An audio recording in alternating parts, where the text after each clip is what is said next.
go to his natural cycle. So everything that the Most High did, it was for a purpose. Even the things, and sometimes now that I know certain scriptures that or certain laws that I don't have the full understanding, I'm not investigating that because now I know there gotta be some deep science. You understand? Even the insignificant things.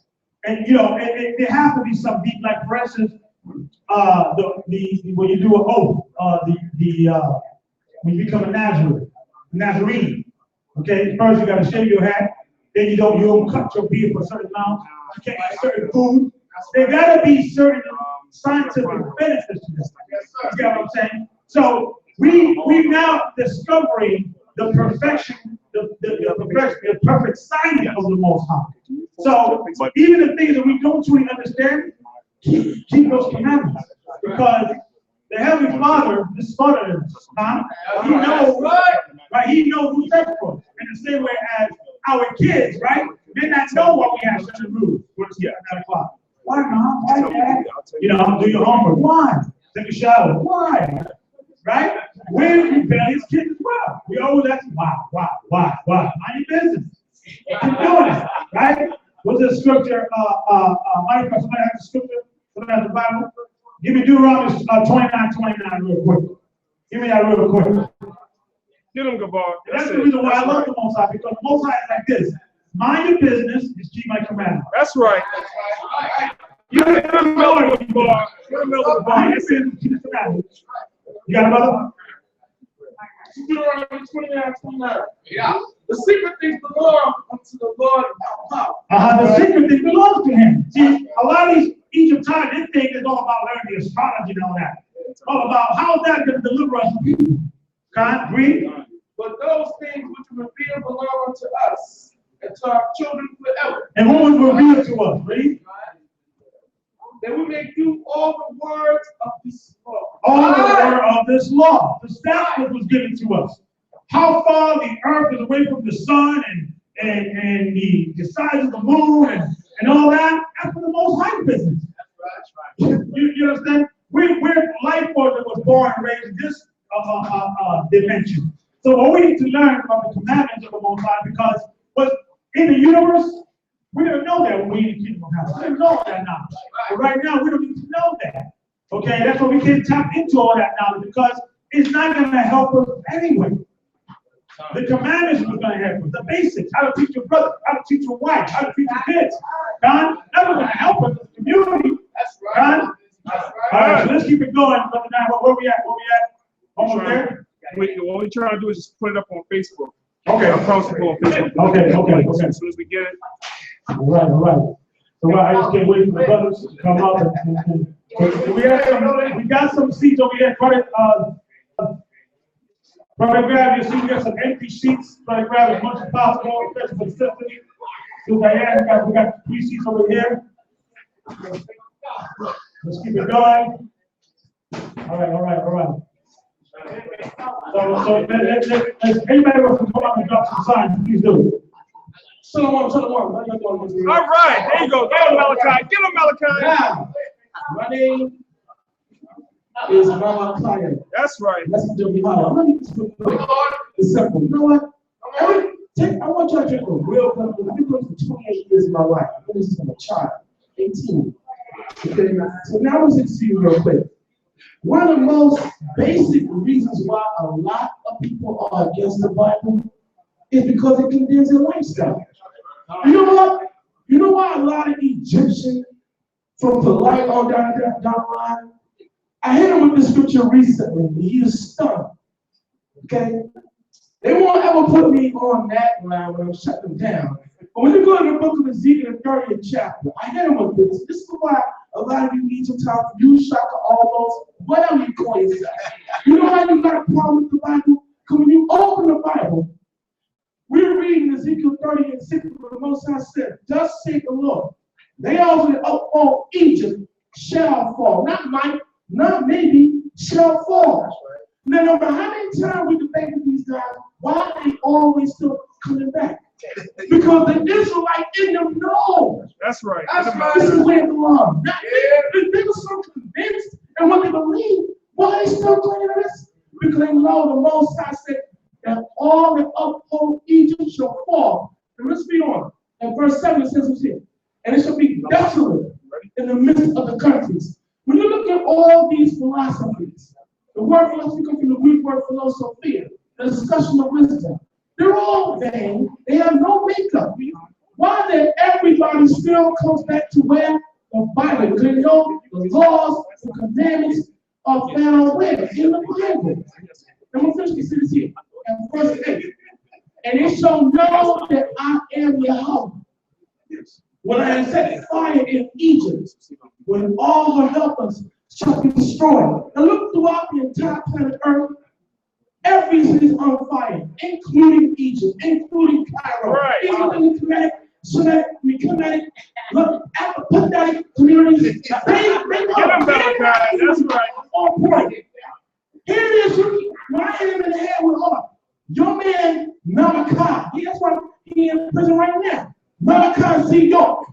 Okay, zero knowledge, zero understanding, and zero freedom. Okay, how come he was a clairvoyant? He would make a book saying, ask the Israelite curious questions, but yet he can't figure out how he got in jail. Or how to get out of jail. Okay, but you still come back here. So when the brother said, hold on, I'm a lion back, not piggyback.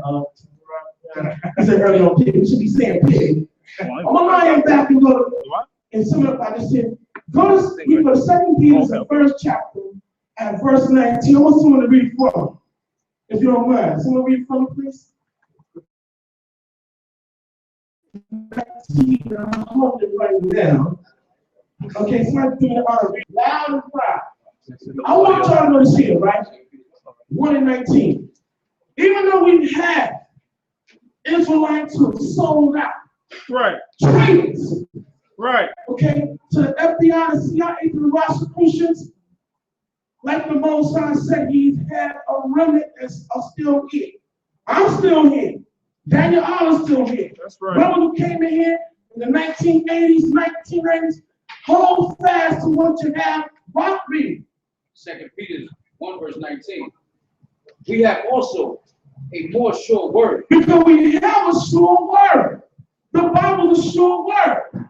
So no matter what anybody may not want to believe when it comes to the Bible, they don't want to believe that we're the children of Israel, that Yahweh Hashem, Yahweh Mashiach are the power and the powerful son. So what? We have what?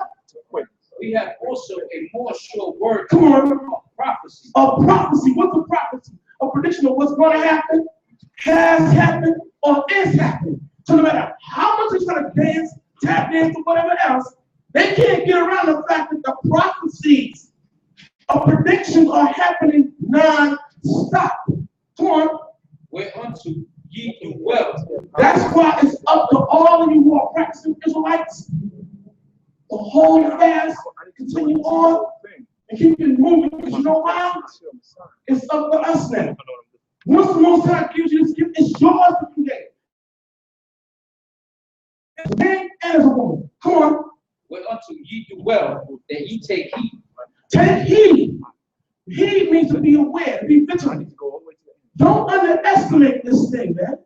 And any given time, the Lord can shut this down. We're already seeing this country and the world over coming apart at the seams. No matter what no one else is saying, we still gonna hold this to death. Read on. As unto a light that shineth in a dark place. And you know what? The Bible still shines.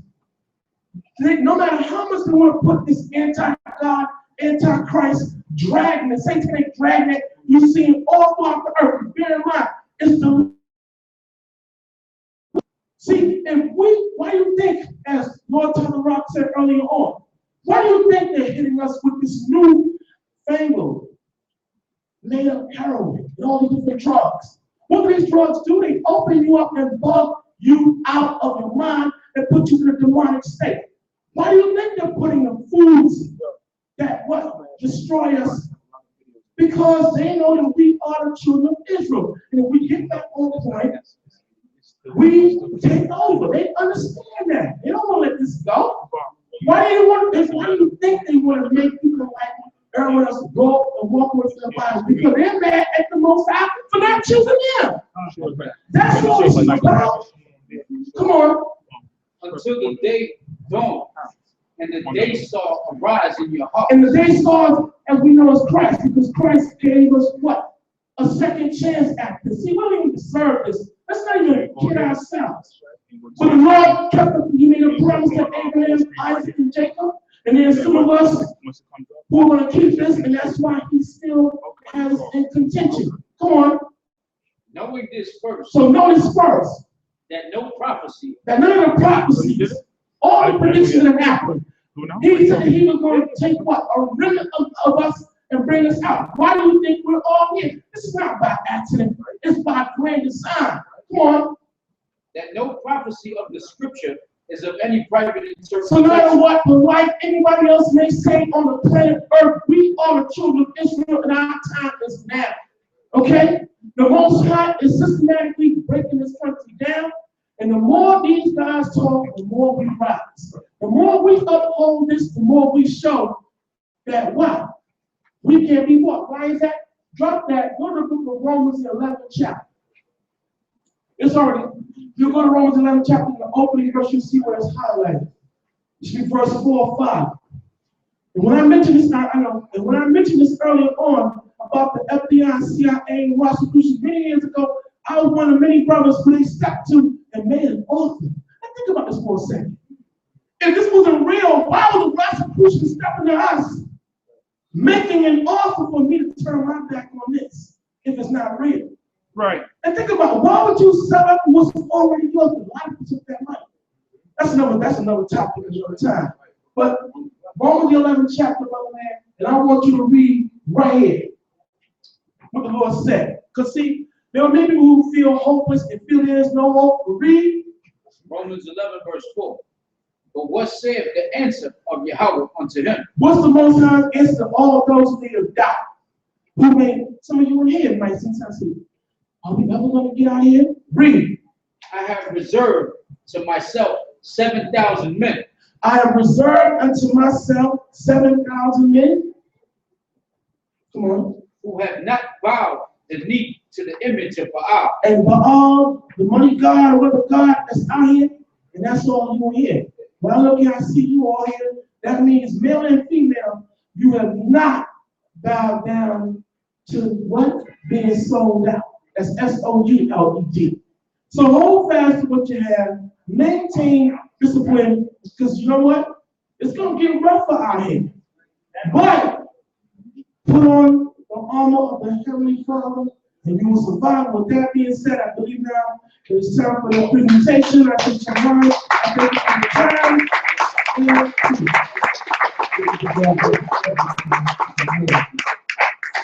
We're bringing Brother Peter Daniel out. But before we do, we forgot to mention that Brother Zion has a book. And it's $13. It's called Kemet on Trial. So Brother Zion would like to come up and just talk briefly about the book. That's right. I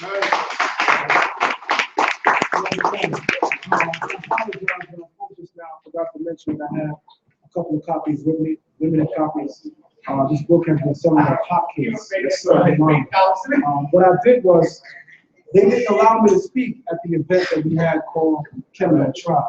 Right? So I made them suffer by putting my presentation in book form. Yeah. If you read this book, I guarantee you, there is no Kemetic scholar alive that can touch it.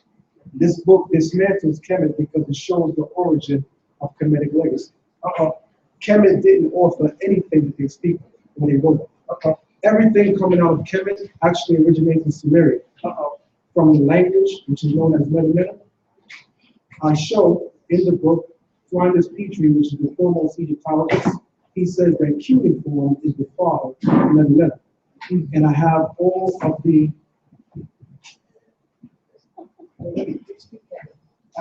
diagrams that can literally show you how cuneiform developed and can be traced back to Melanin developed and can be traced back to cuneiform.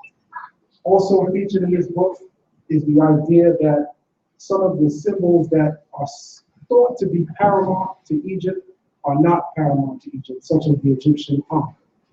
I have pictures in this book that show you that the Ankh originates in Sumeria, even its very name.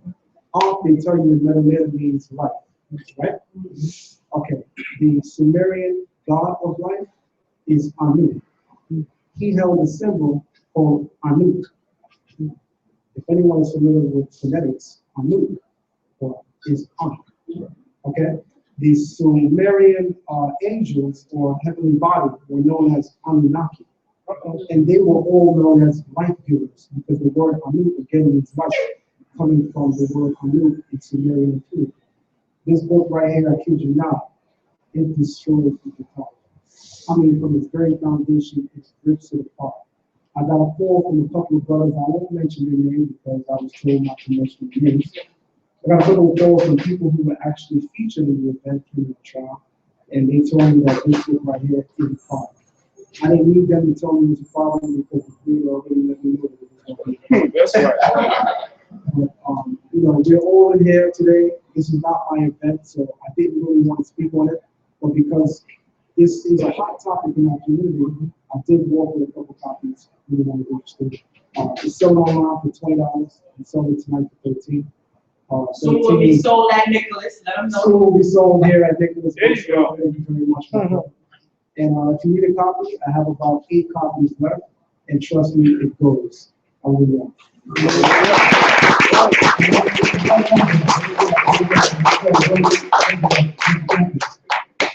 Definitely support Israelite business and also business that's bringing light to all the deception that's been out there. So give the brother a hand. The work is solid.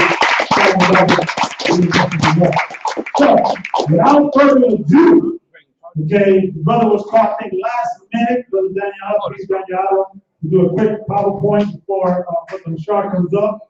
And he did this thing. He fixed the PowerPoint come from his house. He was driving it and working the PowerPoint. Right, right. So give the brother a hand. Give him a short notice.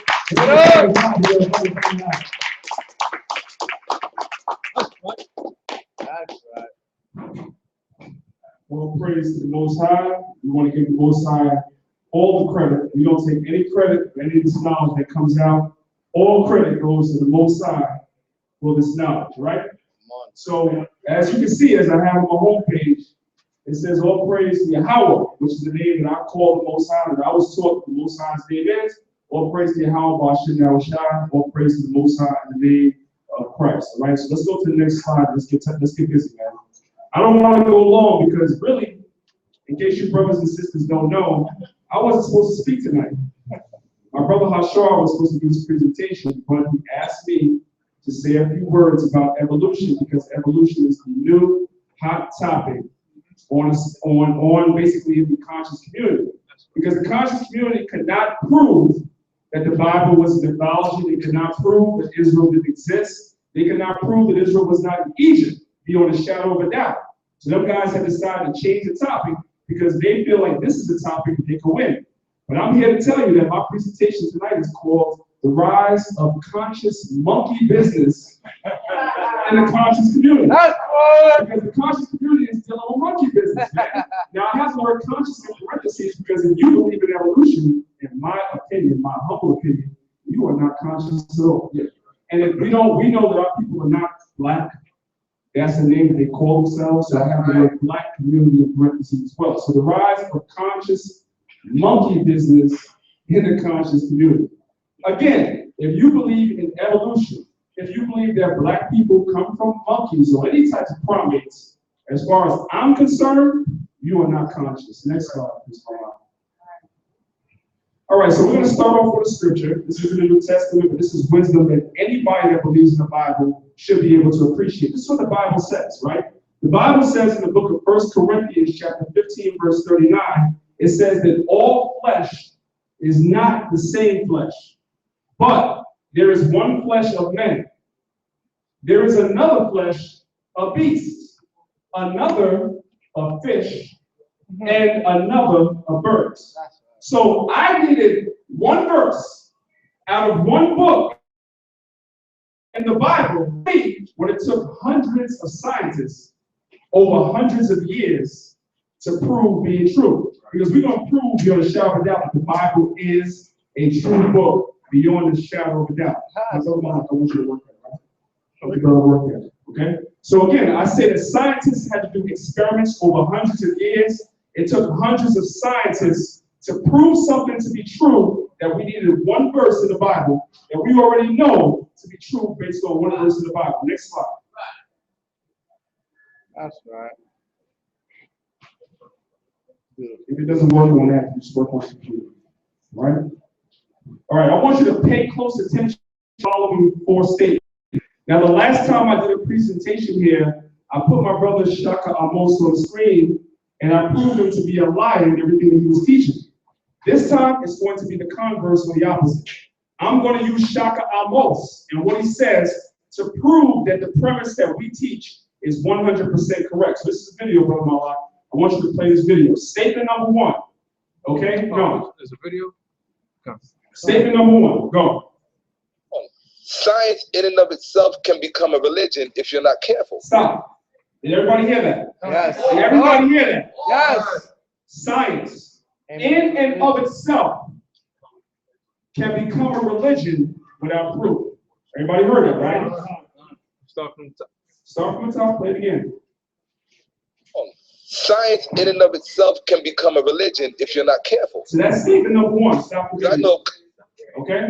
Science in and of itself, without proof, can become a religion. So if you're dealing with science, but you are not dealing with proof, you are just as religious as everybody that you make mockery of. Does everybody understand that? Right. That's right. Let's go. Hold on, okay.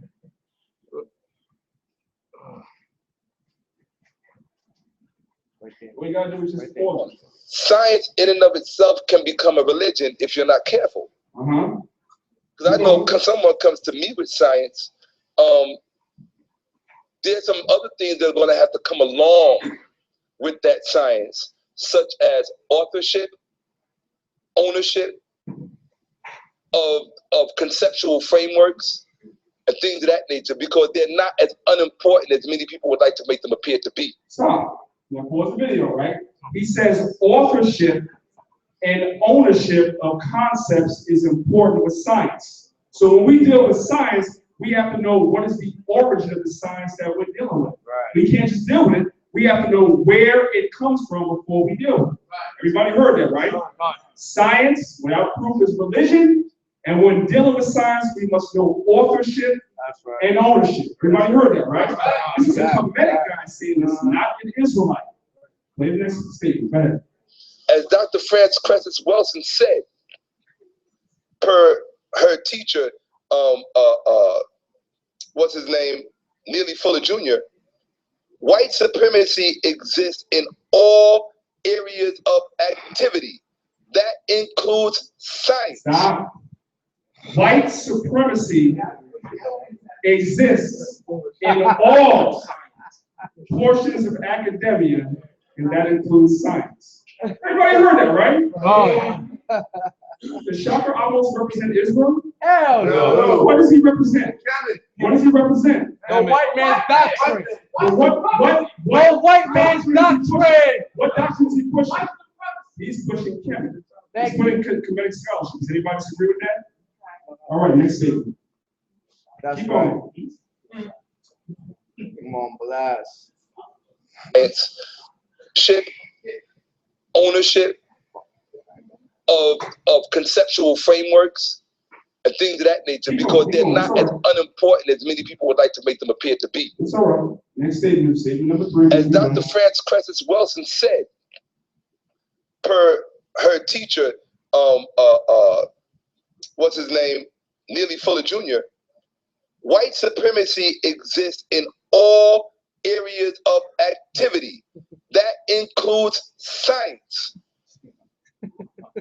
The word science comes from the Greek or the Latin, both the Greek and the Latin, sire or sire, which means to know. Does everybody hear that?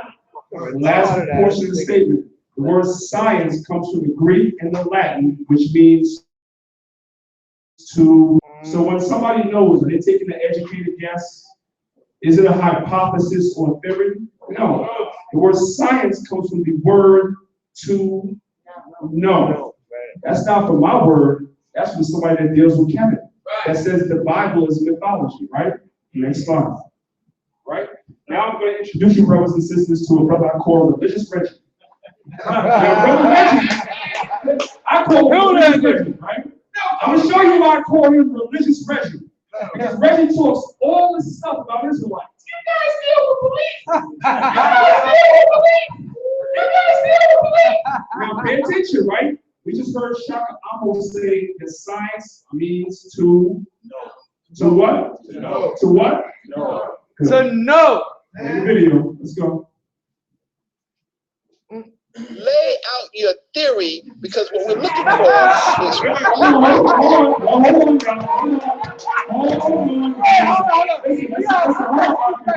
is hold up, y'all. I'm trying to get through my presentation because this is not my presentation. This is Brother Hashar's presentation.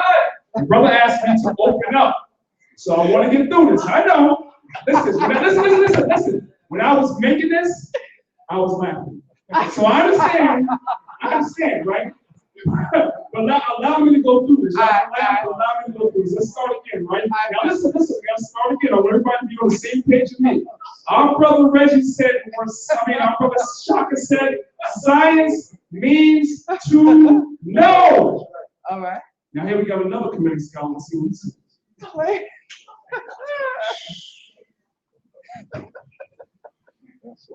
Nope, you gotta go.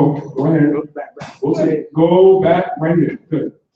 You're gonna be stopping throughout this. Keep your mouse on. lay out your theory, because what we're looking for is probabilities and possibilities. Because that, What do you say? What do you say? We're looking for what? Possibilities and probabilities. But Shaka said science means to know. It means to know. But Reggie says that all we're looking for is probabilities and possibilities. Do y'all see the contradiction? Am I the only one that sees the contradiction here? Something's wrong. He playing. evolution itself. So evolution itself is probabilities and possibilities, not facts. Not to know, like what Shaka said. Play the video.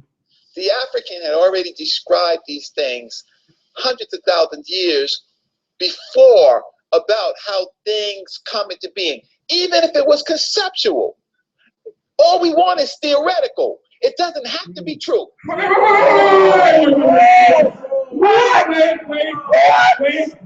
Wait. Shaka said science means to what? No. It means to what? No. Listen, y'all gonna wake up, man. Science means what? No. He said, even if it's not true, all it has to be is theoretical. What? Theoretical! That's what we're looking for, is theoretical. But Shaka said that science means to know. Can y'all see the contradiction in the It was on August 2nd, they're throwing a conference on creation. And you guys need to get your story straight. 1 minute you're saying theoretical, 1 minute you're saying probabilities and possibilities, and the next minute also deals with Kevin says, no, it has to be fact. They have to make up their minds. Everybody see that? They're the only person that sees this. When I was making this, I was laughing like these guys are out of their mind. That's why I call him Religious Reggie. We want is theoretical. It doesn't have to be true. Wow. Now watch this Religious Reggie. So if I take you into a museum and I show you the evolution of cell life, and we talk about bacteria, and we talk about amino acids, and we talk about proteins, all those things necessary for DNA, right? You have to have an explanation for it. You just can't open up a psalm or... Wait! I think y'all missed that. Let's I'm gonna keep going back. Shaka said science means what? To know.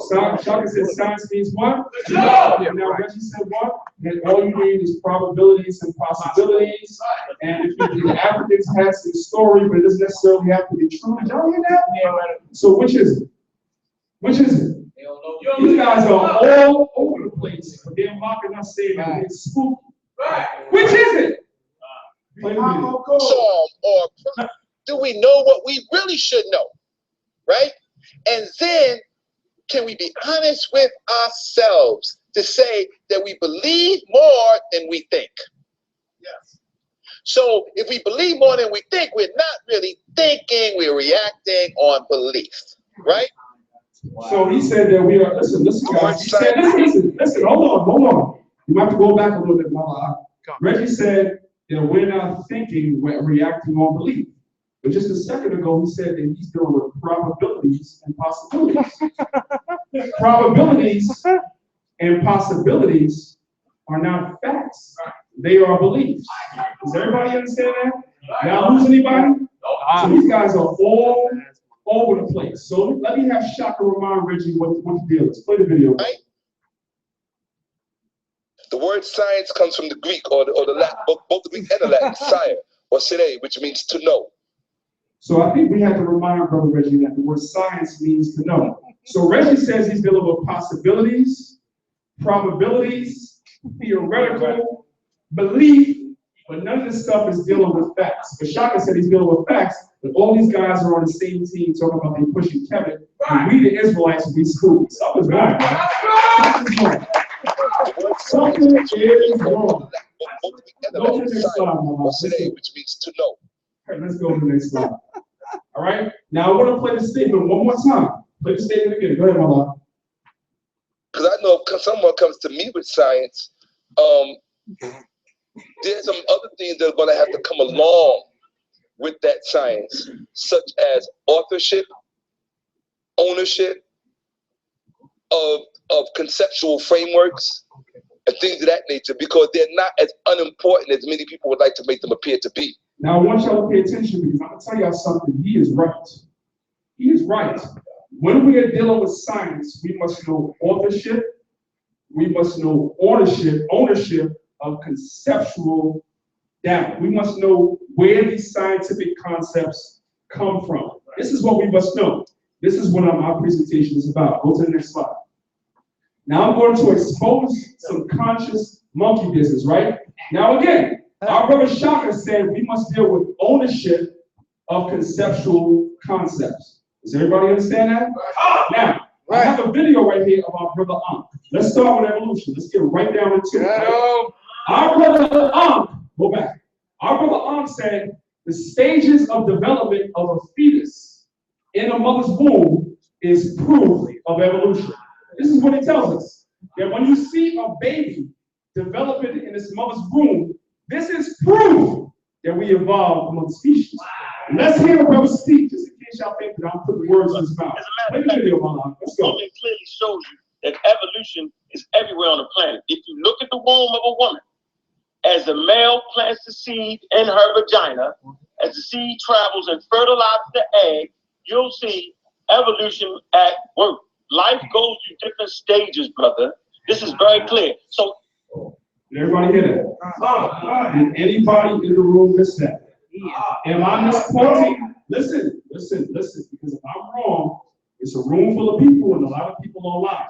Damn. Did Brother Ankh state that the fetus in a woman's womb is proof of evolution? And I'm misquoting him?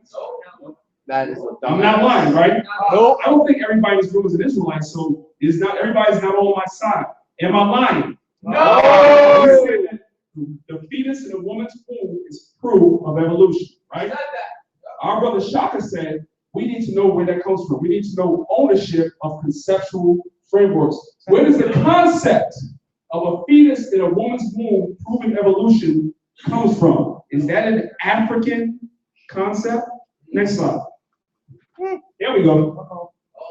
This guy right here, you guys need to become very familiar with him because they say Israelites don't study. Now, I don't know what Israelites they talk about, because they sure as hell ain't talking about me. And you study everything. Get it there. This guy's name is Ernst Haeckel. All right? He is a German biologist who lived from February 11, 1834 to August 9, 1819. In addition to being a biologist, he was also a physician, a zoologist, and a professor. He coined many popular terms in biology, but one of the most relevant to this lecture is termed ontology recapitulates phylogeny. Y'all need to learn that because I'm going to be going into that. Now listen, I used to cut science class all the damn time, all right? Because I couldn't stand all this damn Latin terms that we're reading right here. But for the sake of this lecture, I need everybody to pay attention. I need everybody to be really tuned into what I'm saying. He coined the term ontology recapitulates philosophy. And he promoted the eugenics movement. Everybody knows what the eugenics movement is? The eugenics movement basically was the murder and killing of black children. I don't give a damn about nobody else. Of our children. Okay? That's why a lot of so-called black women, Hispanic women, Native American women go into these abortion clinics and kill their children at a phenomenal rate. That is part of the eugenics movement that was pushed by Margaret Sanger. Margaret Sanger got from this guy. His name is Ernst Haeckel. All right? He promoted the eugenics movement in his book, Wonders of Life. He proposed euthanizing or putting to death abnormal infants. One of the abnormalities that he saw in infants was if you had melanin in your skin. If you had melanin in your skin, he proposed that you should be euthanized. Right. Okay? Pay attention, guys. Pay attention. Pay attention. Okay? I.e., for example, if a baby was blind from birth, right, he proposed that baby should be put to death. Well, we realize in the scriptures that anybody that has spiritual power, the prophets, they can heal a child like that. That's right. And he didn't believe in that. So he proposed putting those children to death, right? Cancer. Somebody had cancer. He proposed that putting them to death. Now, have y'all heard of somebody being cured for cancer? Have y'all heard of somebody being cured for cancer? This guy proposed that people like that should be put to death. That's right. All right. Lepers claiming that keeping them alive obstructed what's called as natural selection. His teachings are the basis from which the Nazi Germany put into practice their barbarism. Blacks, which we know are Israelites in Germany, were subjected to the Nuremberg laws because they were inferior. The word Nuremberg is the laws that proposed that certain people in Germany were inferior. So if you were inferior, you were eligible to be put to death. So this guy proposed that black people, Israelites, were supposed to be put to death because they were inferior in Germany. Okay, that's where ontology recapitulates philosophy. That's where that comes from. Next slide. Now, let's examine what ontology recapitulates philosophy is, right? Ontology recapitulates philosophy is the widely debunked. Let me say that again. It is the widely debunked biological hypothesis that developing from embryo to adults, animals go through stage resembling or representing successive stages of evolution of their remote or common ancestors. So now the so-called conscious community is pushing nowadays that we all come from a common ancestor, that human beings as well as monkeys come from a common ancestor. We all have a common ancestor. This is known as ontogeny recapitulates phylogeny. In scientific circles, this theory has been debunked for over 50 years. That's right. And you have so-called black people in the conscious community that is still pushing this garbage like it's true, thinking that Israelites don't read and we don't know that this thing has been debunked years ago. All right? The theory is also used in the origin of language, anthropology, cognitive and mental activities, education theory, development psychology, so forth and so on. Next slide. Right. Now, New Science Magazine, October 16, 1999. Haeckel, the guy we just saw another slide previous to this one, called this the biogenic law. It's another name for ontology, recapitulates phylogeny. Another name, easier to pronounce, is called biogenic laws. So Haeckel called this the biogenic law, and the idea became popularly known as recapitulation. In fact, Haeckel's strict law was soon shown to be incorrect. Did y'all hear this? I'll say that that's the way that a baby develops in his mother's womb. Did y'all hear that? Did I make it up? He says the Israelites don't know science. So, okay, we're not going to deal with the Israelites because we're just going to deal with science. Haeckel called this biogenic law, and the idea became popularly known as recapitulation. In fact, Haeckel's strict law was soon shown to be incorrect. So you have a man that talks about Amin Ra scholarship. We deal with Amin Ra scholarship. But your information is incorrect. It was debunked years ago. That's right. For instance, the early human embryo never has functioning gills. Did y'all know that? One of the things that they teach is that when the embryo is in a mother's womb, that it has functioning gills like a fish. This is what they teach. It's called comparative anatomy. I want brothers and sisters in this room to understand comparative anatomy does not prove evolution. Does everybody understand that? Comparative reproduction, comparative anatomy does not prove evolution. A baby in its mother's womb never has gills. What they have found out is what they called gills during the time of Ernst Haeckel was actually the pre-stages of a fetus developing ears. It was never gills. Does everybody understand that? These are facts. But see, these guys think Israelites don't study.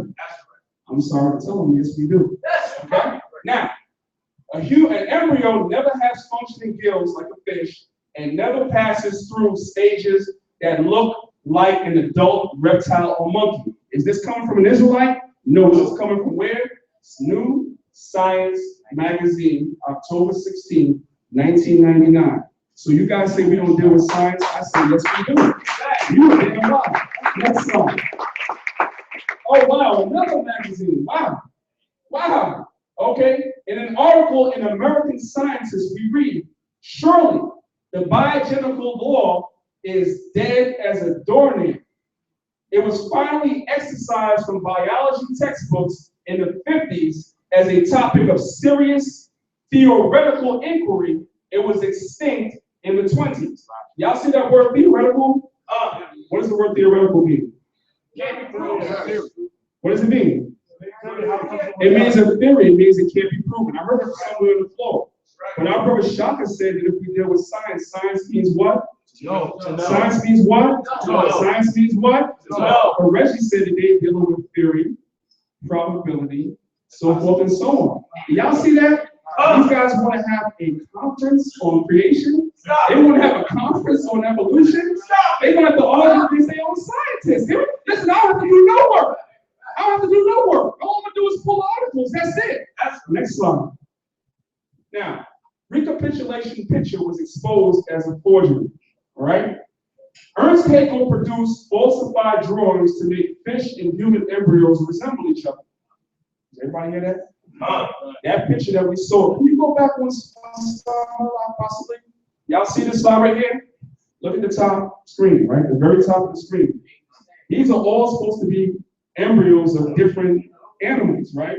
Fish, salamander, I can't see what that is, a tortoise, a chick, a hog, a calf, whatever that says, in the human, right? But the very beginning stages of the embryos all look the same, right? Next slide.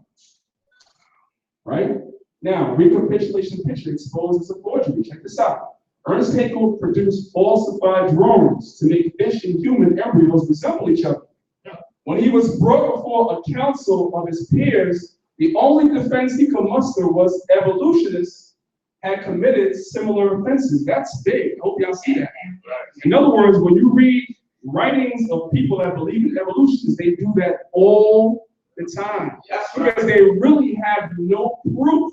So what they do is they falsify drawings to make the simple amongst the people believe that evolution is real. But those of us that study know it's BS, right? After this compromising confession of forgery, this is what Ernst Haeckel said. After this compromising confession of forgery, I should be obliged to consider myself condemned and annihilated if I had not the consolation of seeing side by side with me in the prisoner's dock hundreds of fellow culprits, amongst them many of the most trusted observers and the most esteemed biologists. Do y'all see that? Do y'all comprehend what this is saying? Right. There were hundreds of culprits that dealt with science and evolution that falsified images and information, just like Ernst Haeckel. And this is some of the same information that is being presented to our people by those who claim to be conscious. Right. And they think that we don't know science, but we're proving that we know science. Right. So before you have a science conference and the creation, you better start dealing with some of this information. And Shaka, I will talk. He knew that. That's why I told y'all, he knew what he was talking about when he said what he said. He said we have to examine the origins of this information. Because when we understand the origins, we're going to find out a lot of these so-called white people that gave us this information, they outright lie. And he's the only one. He is the only one on that team that has enough sense to realize. That's right. Let's read the last line. Bring it The out. great majority. I got to pause for effect. The great majority of all diagrams in the best biological textbooks and treatises and journals would occur in the same degree the charges of forgery, for all of them are inexact and are more or less doctored, Right. schematized, and constructed. Y'all see that? This is Ernst Haeckel's confession. He's like, Bring it up, bro. y'all ever saw somebody that get locked up, man, for doing something, and when the police have them under pressure, they be like, well, listen, I was the only one selling drugs. He was selling drugs. He was selling drugs. He was selling drugs. She was selling drugs. He was selling drugs. He was selling drugs. That's what he's doing. Y'all see that? Y'all see that? Listen, man, y'all can look this up on the internet. This is easy to find. You're right, Doc. This took me 5 minutes to make this presentation. Although it took me a lot of time to type it. I know it took you 5 minutes while you're late. Yeah, it took me a long time to type it, but this is all on this. This is easy. Right. Michael Richardson, you can look this up. This is easy to find. St. George's Hospital, London, England, right? Now, y'all remember, Melanin, can you do me a favor? Go back a couple slides. Go back a couple slides. Right here. Y'all see this, right? This is the forgery. Now go forward to where we were. Go back one. This is the real. Michael Richardson, embryologist at St. George Hospital, London, England. The impression that Haeckel's drawing gives the embryos look exactly alike is wrong. So, Michael Richardson and his colleagues did their own comparative study, re-examining and photographing embryos roughly matched by species and age with those that Haeckel drew. Lo and behold, the embryos often looked surprisingly different. This is what Ernst Haeckel gave y'all on this slide I gave you. This is the real. Now look at the bottom. Is that, do they look alike now? Do they look alike now? So the scientists from where? St. George's Hospital, London, England. Embryologists, not an Israelite. So you can't say, well, that's just some religious guy saying something. No. This is an embryologist from St. George's Hospital in London, England, that did a study and wrote a book about it. He showed that the embryos actually look more different. This was a lie. Everybody see that? Next slide. Now here we go. Real versus the big picture. I want everybody to understand that word ontology. The word ontology is the correct word that we use to describe the development of a fetus in the mother's womb. The Kemetic community, well, I shouldn't say the Kemetic community because that would not be fair. Right. I should say those that purport to be the Kemetic community that are on the front lines, right, that call themselves scholars. They tell us that this right here is evolution. I'm telling you, brothers and sisters, that maybe now, not today, whatever, watch this video again when you're at home. The correct word is called ontogeny. And the word ontogeny is not evolution. That's a fact. But they're taking it for granted, and y'all don't know that. And guess what? Somebody actually reads books. And that's not evolution, man. And this is the correct. This is real. This is fake. And this is real. This right here, brothers and sisters, is garbage. This is forgery. Next slide. Now, this is what modern scientists say. I'm going to speed up a little bit, so I want my shot to come up here. I wasn't even supposed to be up here. Right, man? Now, brother, I want you to come up here, man. Stop it. Stop it. All right? What modern scientists say? Scott F. Gill, in the book Ernst Haeckel and Biogenetics Law, 8th volume, 8th edition, states that eventually biogenetics law has become untenable. It is garbage. All right? David G. Payne, Michael J. Wenger, in the book Cognitive Psychology, page 352, state that faulty logic, and problematic proposals relating to the development of an individual to the development of species turn up the hypothesis that ontogeny recapitulates phylogeny In other words, a baby developing in its mother's womb developing is proof of evolution has been applied and extended in a number of areas, including cognition and mental activities, but it is faulty logic and problematic. Does everybody see that? So let's go to the next slide. All right, one more. This statement is the key. Pay close attention, right? Play the video. Listen good. I know someone comes to me with science. There's some other things that are going to have to come along with that science, such as authorship, ownership of conceptual frameworks, and things of that nature, because they're not as unimportant as many people would like to make them appear to be. So, Shaka again says authorship and ownership. We prove that authorship and ownership of ontogeny through recapitulation, in other words, a baby in its mother's womb proving evolution, we prove that that comes from the so-called white man, and it was a forgery. Is everybody with me? Everybody's with me. Maybe somebody in here didn't see that. Did somebody here not see that? Did I make it up? Okay, so let's prove one more proof of the so-called conscious community lying, and I'm gonna sit my ass down so I'm really sharp. Come on, next slide. Now, here we go again. Exposing conscious monkey business, part 2. We're gonna play our brother Ankh. Before we do, I want everybody to understand something, right? So Ankh was wrong about evolution in the mother's womb. We found out that that was garbage, right? Another example that we are given by our illustrious conscious community is that there were moths that were in England. And the moth study that was done in England was actually proof that evolution or so-called natural selection takes place. Now, what you have to pay attention to in this video, right, is this, right? Ankh is going to be very brief, and he's also going to be very vague, meaning he's not going to give you a whole bunch of information. The reason why he's not giving you all the information is because he is lying.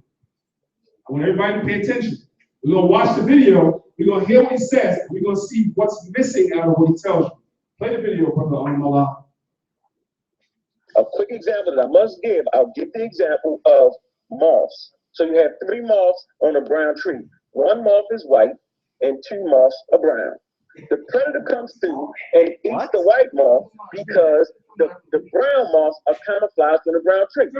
Now, these genes right there. Let's start again. Brother said turn it up. So we're going to turn it up, right?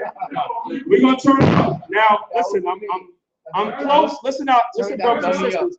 I'm close to the thing, so I can't really talk on the mic, right? Our brother Ankh is going to tell us that we can tell that natural selection and evolution is real by the number of moths.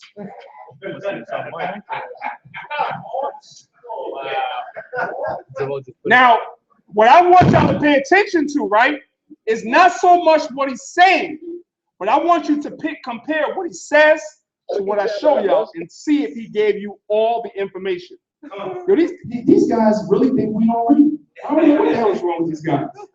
Go ahead. I must give, I'll give the example of moths. So you have 3 moths on a brown tree. 1 moth is white and 2 moths are brown. What happened? Where you want me to go? You want me to go over there? It's up. It's up. I'll play it from now. That's what you want. Yeah, that's all I'm doing. All right. That's all you can do. Stay for me, right? All right. All right. Let's go, guys. Everybody try to be quiet and pay attention. You're going to miss it. A quick example that I must give, I'll give the example of moths. So you have 3 moths on a brown tree. 1 moth is white and 2 moths are brown. The predator comes through and eats the white moth because the brown moths are camouflaged on the brown tree. Now, these genes, right, that make the brown moth brown will get selected over the genes that make the white moth white, because more babies are give birth to the brown moth. The white moth don't have a chance to give babies, right? It does not give it an advantage. The color does not give it an advantage, so those genes are not selected. The brown genes that make the brown moth brown are selected because of reproduction, and it allows, based off of the fact that the brown moths are camouflaged on the tree. This is called natural selection, brother, right? This is not the Quran. This is not the Bible. This is natural selection through evolution based off of things evolve and change over time. Whoa. Wow. It just don't make no sense what he's saying, man. Woo, that was deep. Say it again. Now listen. I'm gonna play that again, right? We'll play that again. I'll show you. Give me a second. I'm gonna play that again, right? Now, somebody in the conscious community was like, that was deep. I'm gonna tell you right now, that was garbage, man. That was garbage, man. Yo, listen. When I heard that dude say that, I said to myself, this guy's wow, man. He's talking about foolish shit. That was foolish shit right there.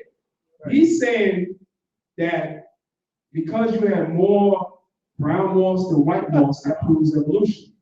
I'm gonna show you. Listen, your man is serious when he's saying this, right? So I want y'all to really pay attention to what he's saying, because if you don't pay attention to what he's saying, you're not gonna catch what I'm gonna show you. Right? So I'm gonna play the video again. Get it? Say it again. Come on. A quick example that I must give, I'll give the example of moths. So you have 3 moths on a brown tree.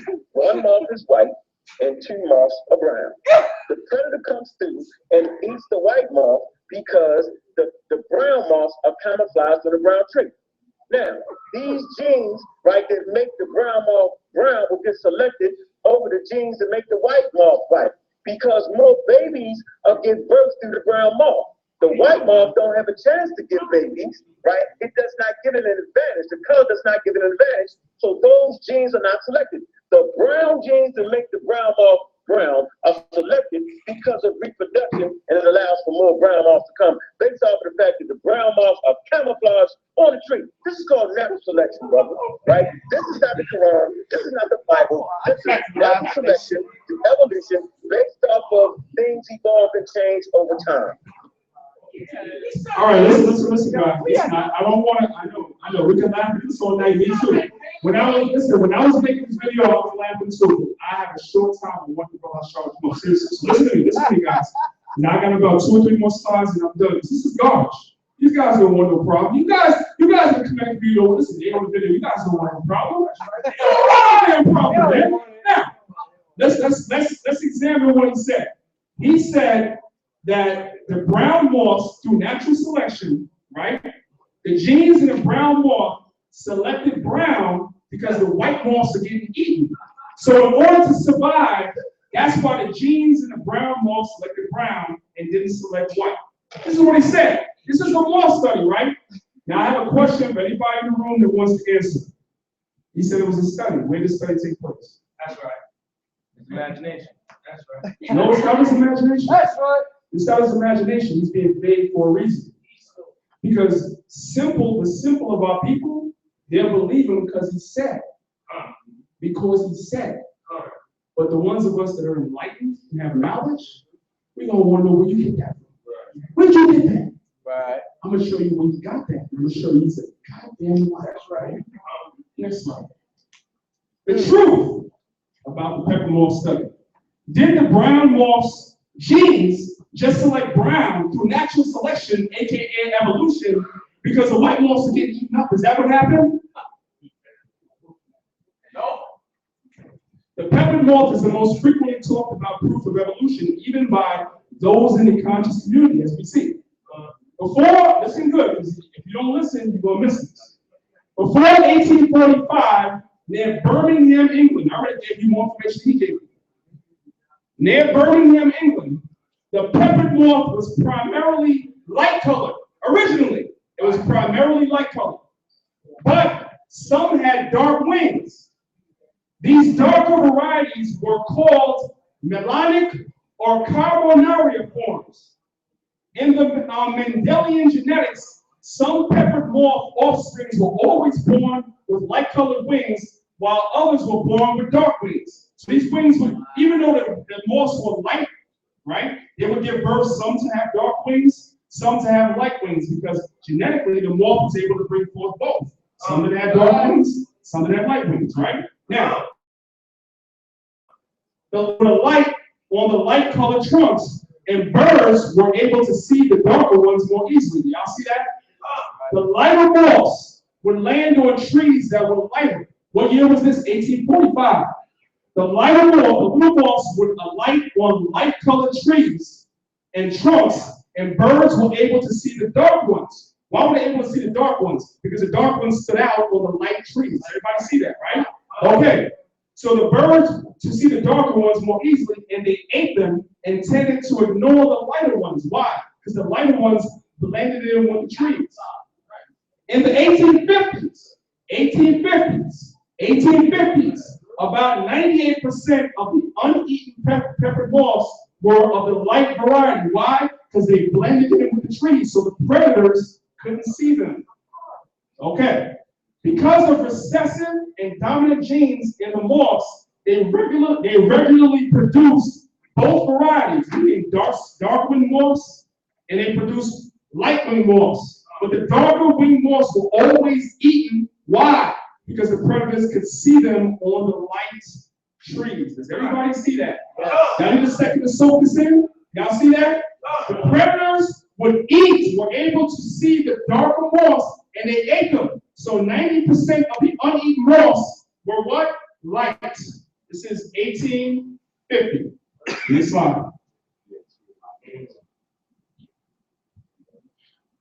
By the 1880s, in Manchester, England, same area, i.e. during the Industrial Revolution, toxic gases and soot were killing the light-colored lichen that was on the trees and caused and darkened the trees even more in the tree trunks. So the trees were originally light.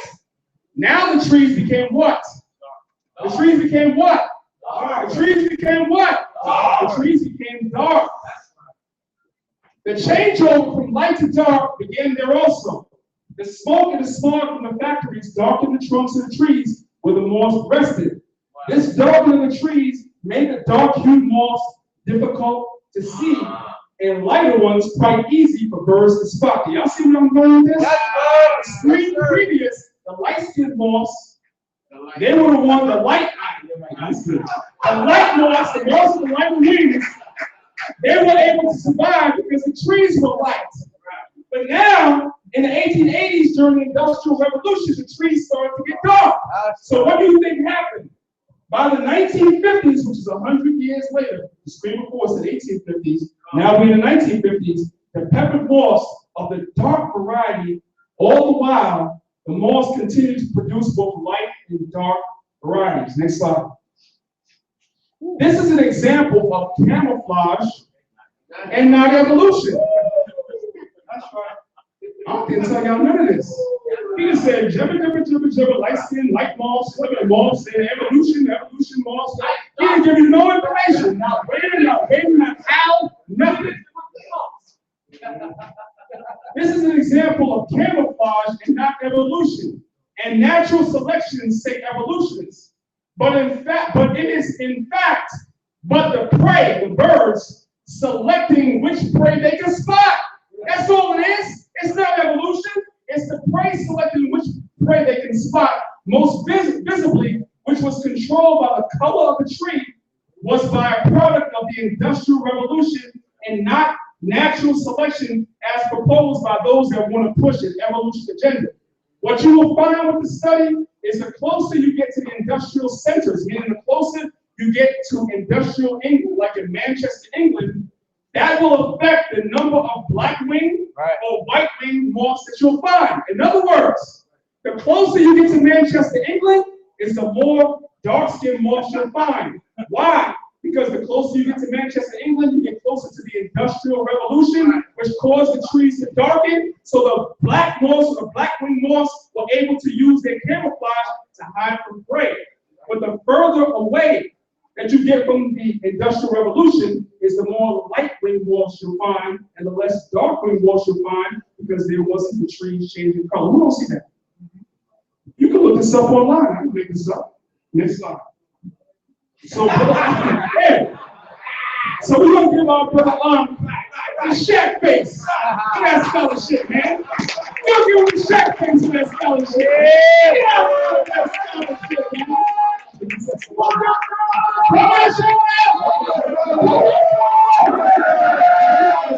Problems, man? You don't want no problems. That's fine, man. Let's go. Y'all gotta forgive me. I put this together in 5 minutes, so I apologize if there wasn't a reason. Some of you. Listen, the vocabulary of evolution, right? If we're going to discuss evolution, we're going to discuss ontology. If you want me to talk, like Sanetta called me up last 2 days, they're having an evolution conference on August 2nd, and he asked me to participate.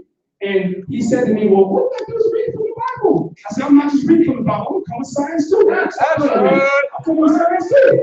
Right? Now, if I come to that conference, which I understand I am or not, I'm talking about ontology. That's right. You're going to prove to me that ontology is not real and evolution in the woman's womb was real. Good luck with that, right?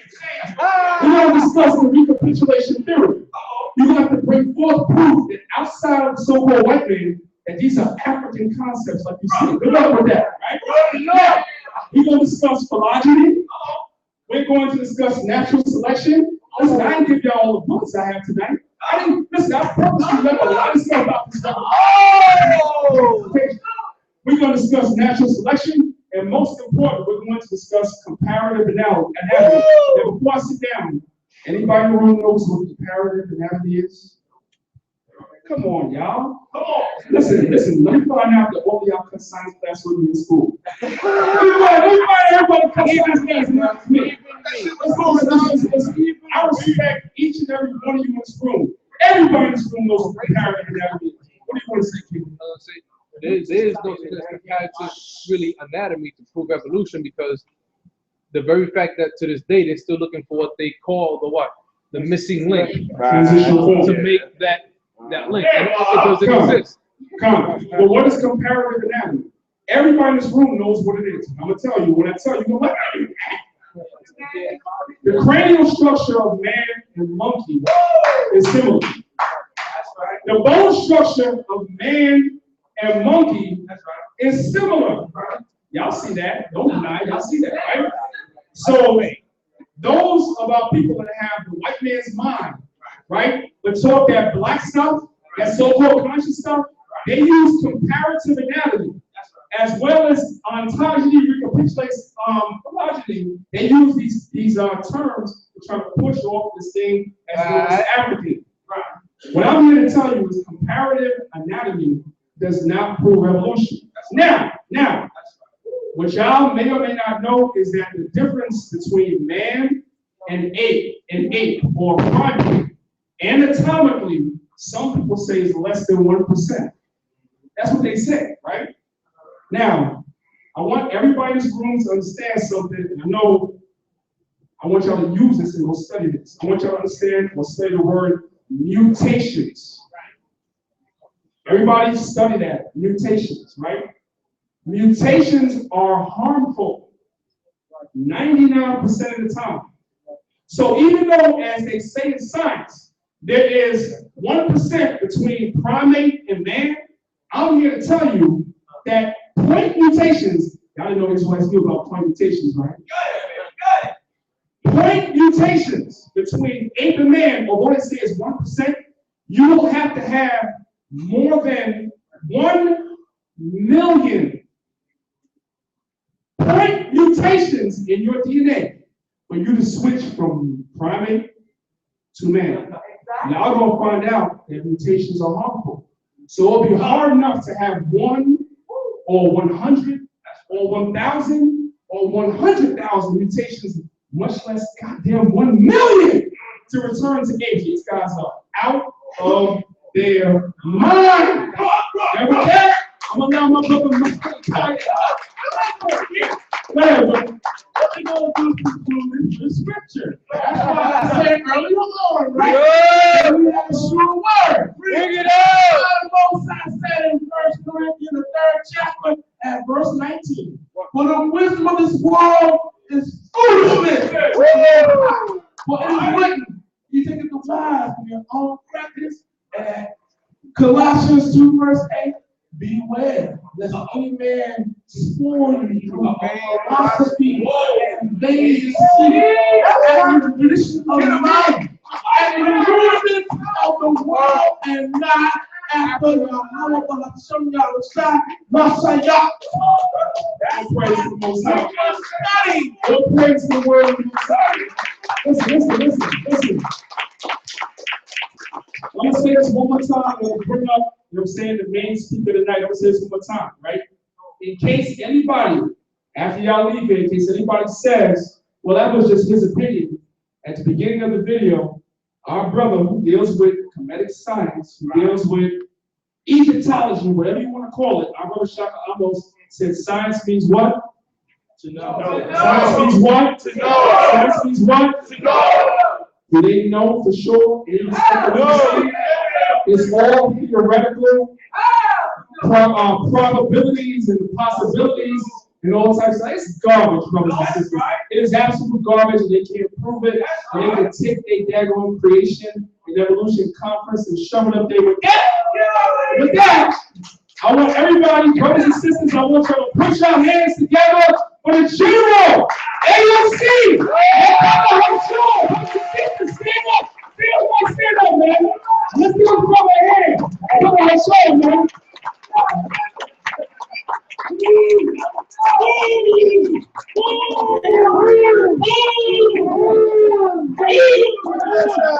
Yo, give a brother a hand, man. Let's go.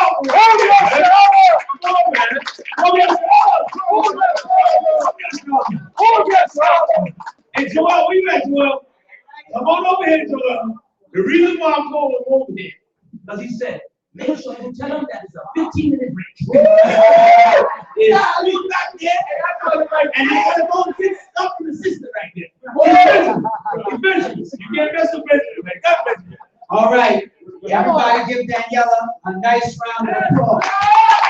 You know that you do better than that. When you steady right out, come on, man. It's not representing. Stop playing games. Not all of us got people that come up here and represent. Look at the people we got here.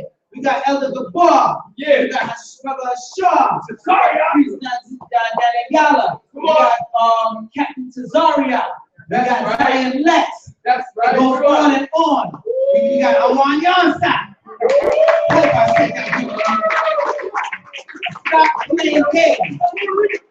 When we go up to them, protect my brother, protect my sister, and peace and loving, all that, they show support.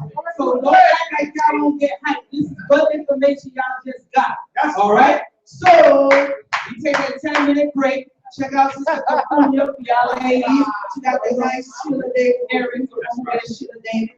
Here we go. She got the biblical stones like the jasper, the amethyst, the pearls, and whatnot. You know all that good stuff. That's right. And we got stones as well, crystals, so look around. You also got, you know, Book of Moses, you got the Apocrypha selling, you know, y'all probably sell advertising. You also got Ginger Bear, Root Bear, all that. Take a break, relax, 15 minutes, then come back. Then her team, her shark on get through this damn thing.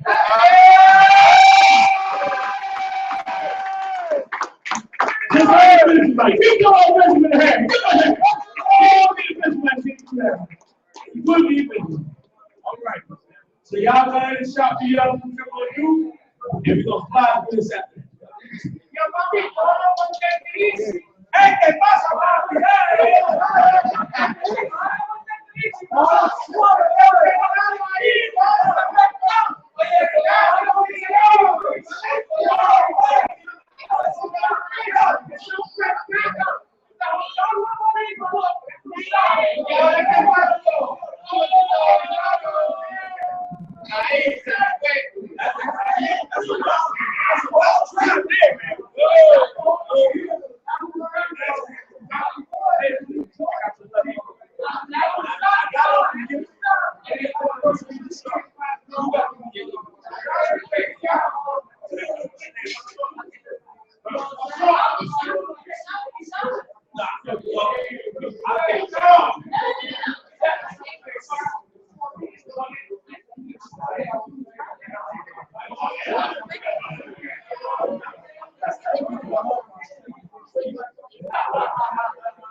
No, I had it broke down here. You don't have oh, it's like and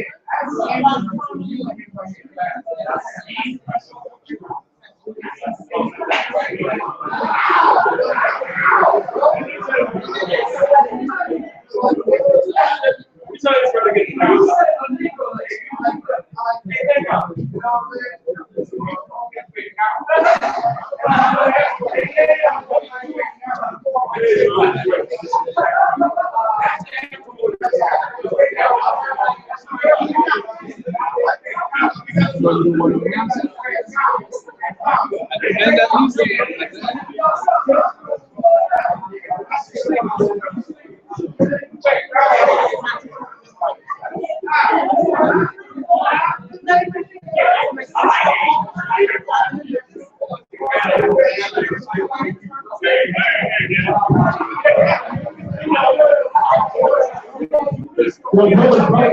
least there's drinks. There's anybody who wants to drink, just let me know, man. Mr. Brothers, Mr. Drinks for you'll ask me, they gave you a room shirt,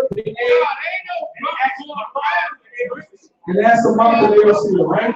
So y'all know.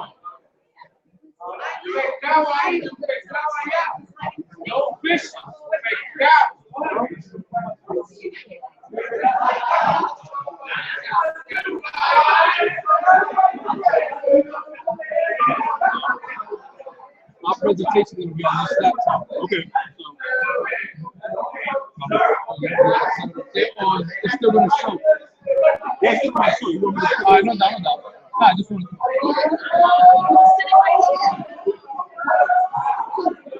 What? To make it darker. We're going to need, oh, so we'll take this out? Yeah, we're going to need that. Okay, you can take that. Yeah. Let's go.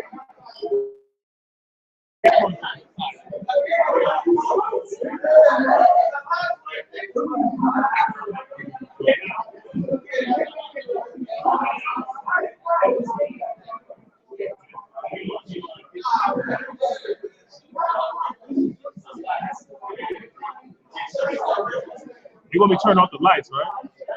Yeah. Okay, so I'm gonna leave the lights.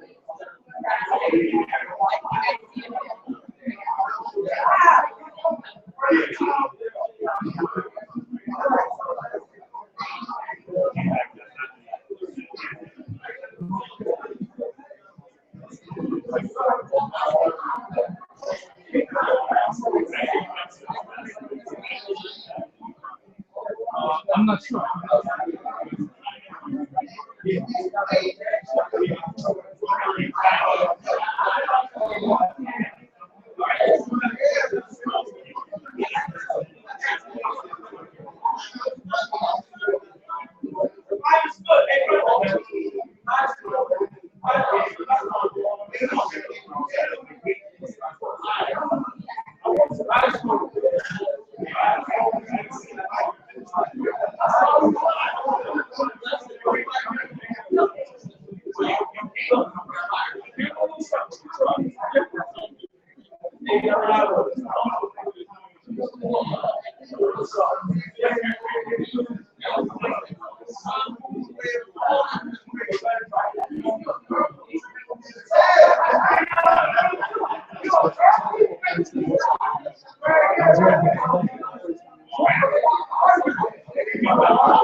No, you know what it is? Because they have me in this and good job, brother. That t-shirt was oh yeah. So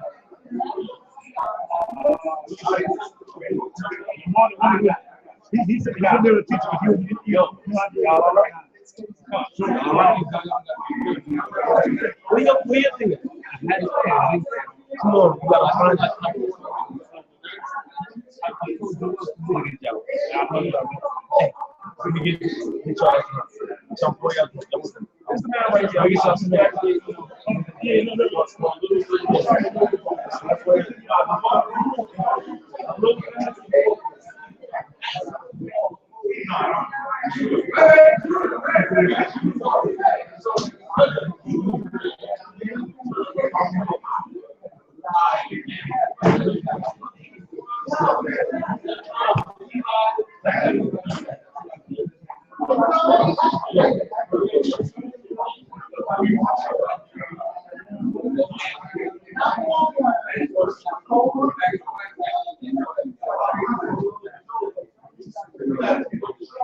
Oh, you wrap it up?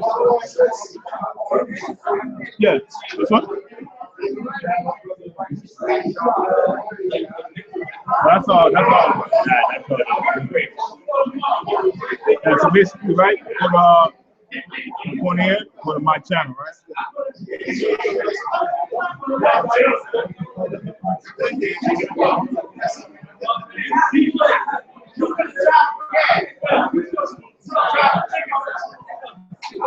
And then you go to video stuff. Give me a minute. That's the problem. Okay. Video manager.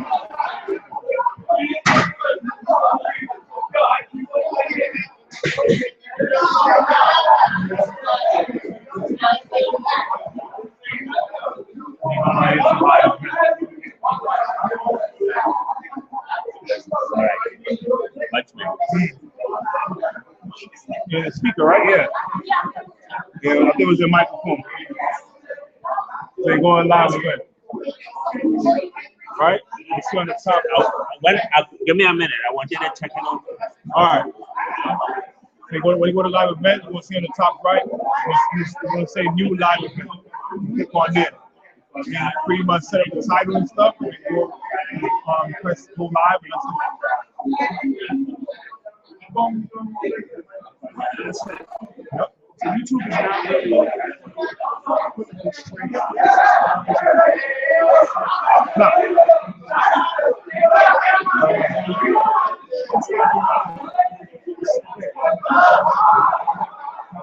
no, when you go on live, this will come up.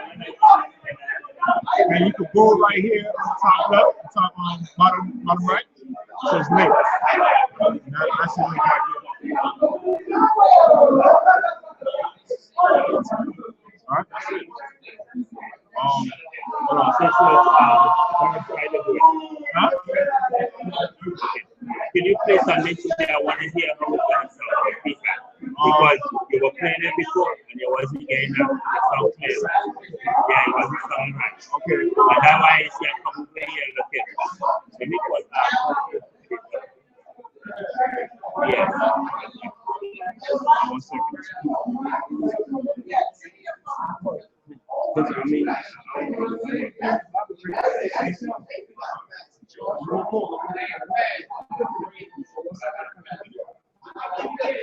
you want to try to play music or something? Yeah.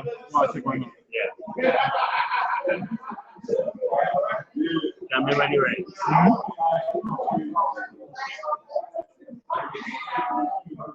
It's on. It's on? Playing anything? Yeah. Let me hear it.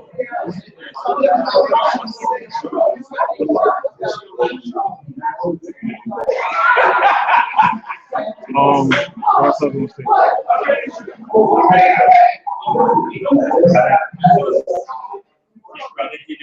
Yeah.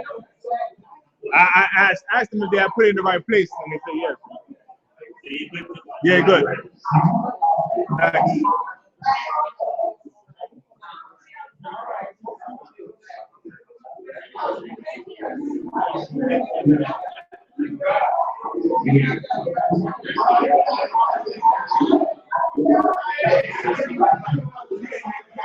How it's something like that? That's how it's supposed to sound. That's because they're gonna put the microphone in here.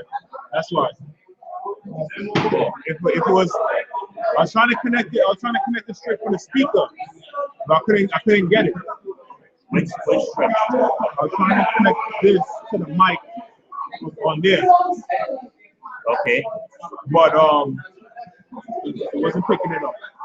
Okay. Where you from? Grenada. Okay. Henrietta Lacks. Yeah. What are you talking about? So you don't want this inside of there? No, I want it inside there, but is that they can't connect? I'm trying to connect it, but it was not picking it up. Yeah. I have this one. This one here. I don't know which one is. No matter. No matter. I want to see how long it is. No, it's long.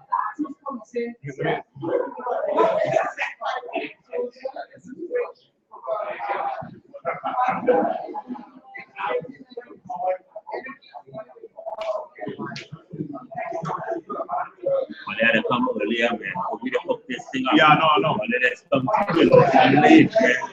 Hey, Shalom Israel, real quick, man. Please be sure to support our sister right here. She has a lot of things that are based on Israel right here, a lot of things. So, young sisters, please be sure to see our sister right here. Support Neighbor's Bookstore because they support us. On the low end, y'all know our brother Joel, man, supports Israel a lot, man. So please support from anybody that's here. Represent, please support. Come on.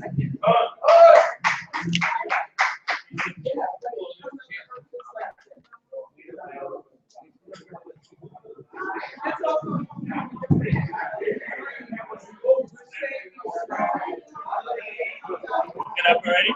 Let me see.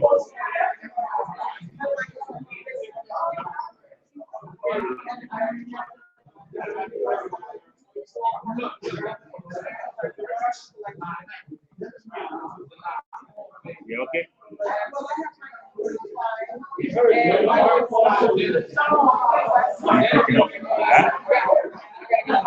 Talking to my dad.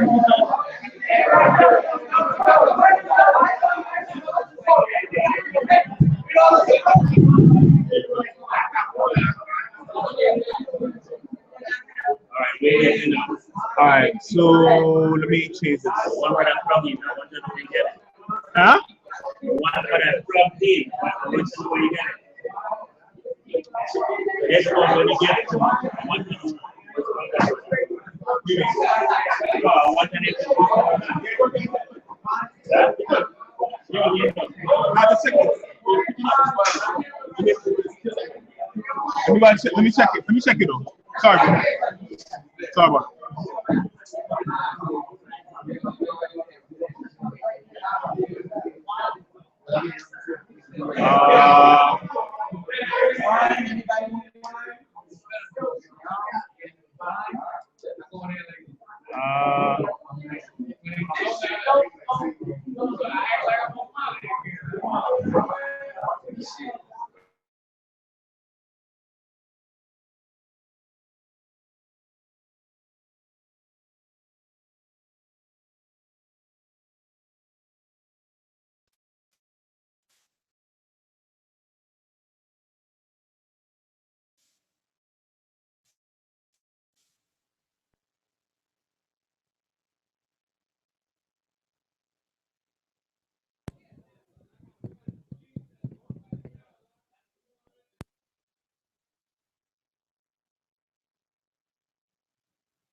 Let's grab a seat.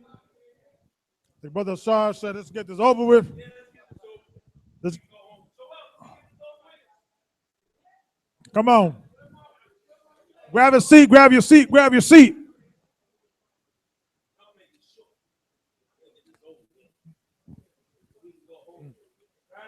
Yep. Straight to the point. 1, 2. 1, 2 punch. Grab a seat, grab a seat. Thank you, brother. Shalom. Let's get this thing done. So brother Sher, come on, bring some fire to Nicholas. Bring some fire. Are we up already? Everything's ready to go?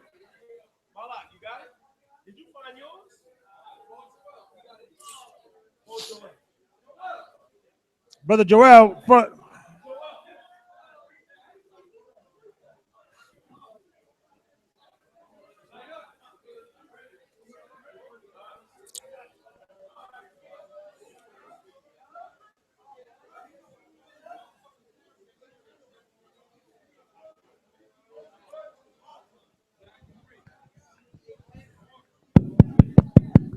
Excuse me, everybody. Hello. Real quick, over there, Tazariak. Everybody, wait, real quick.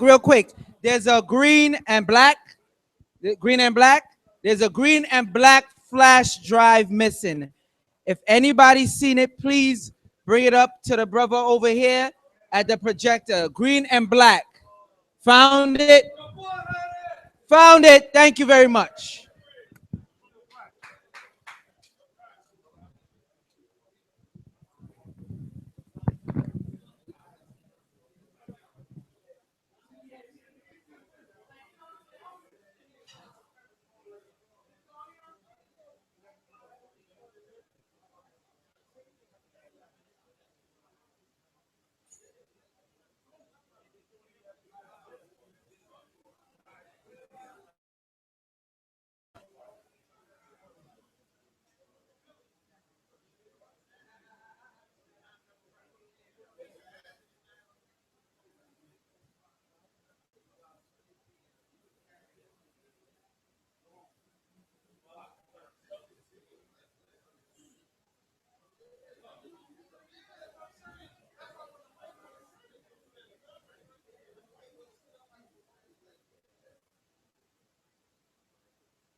Yeah, come on.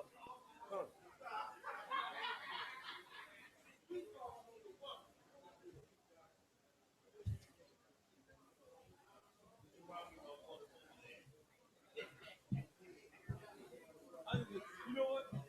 I can't do nothing now. She's ready to go home.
Okay, it's time to go home. Let's go.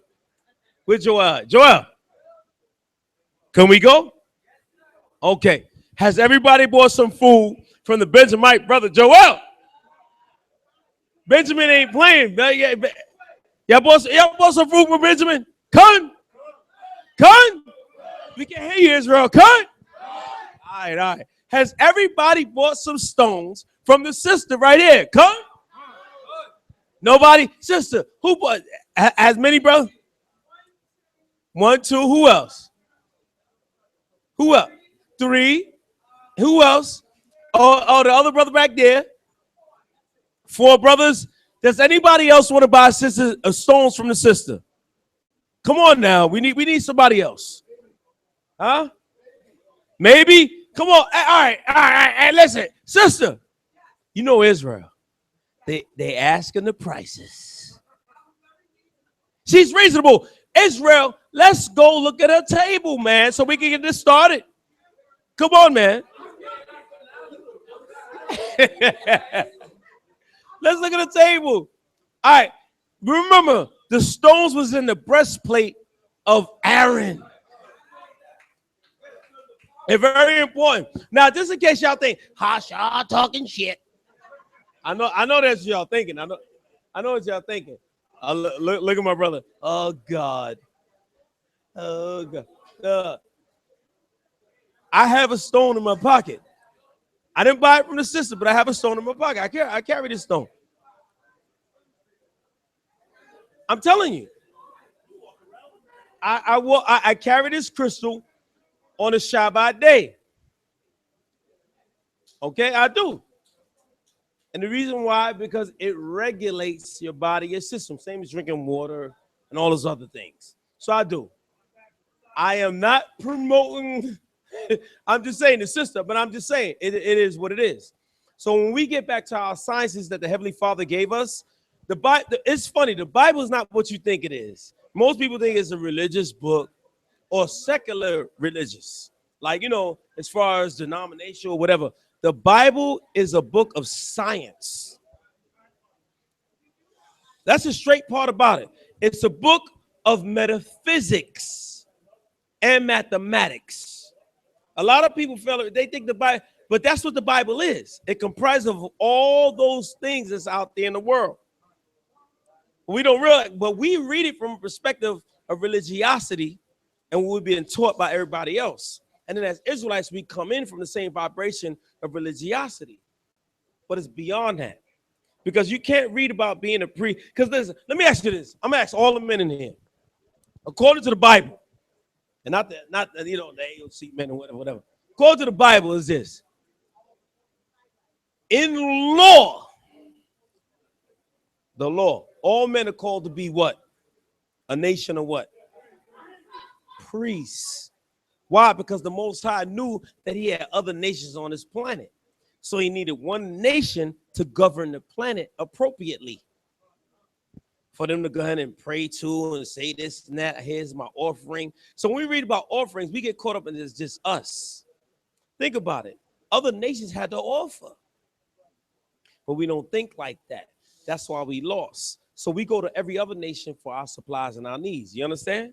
So when we come back to us being a nation of priests, Now then, Peter, he done summed it up. That we're a nation of what?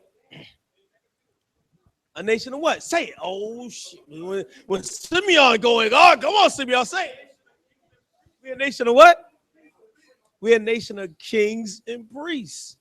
That's governorship. That's rulership. But we as Israelites lose that. We don't think like that.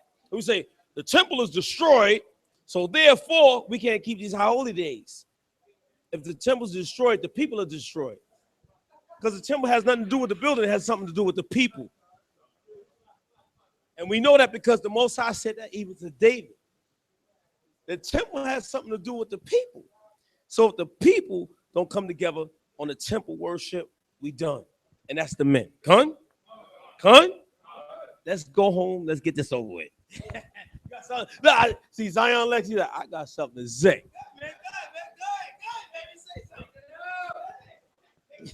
You put me on the spot, man. I really wasn't going to do that. I don't want to post with the Henny either. Who know what Jade 15 is? Jade Helm 15. Jade Helm 15. Anybody ever heard of that? By a show of hands. What is that? Anybody want to take a stab? The new agenda. What is it about, though? Militarization and what else? Population control? All right, check this out. There's so much dynamic in the Hebrew language, it's not even funny. The Torah is encoded with so many truths if you have an eye to see it. Jade Helm 15 is actually encoded in the Torah in the book of Exodus, chapter 1, verse 10. The way to say Jade Helm in Hebrew is Haggah Yarekein. It's spelled Hey, Gimel, Hey, Yod, Resh, Kuf, Nun. Haggah Yarekein.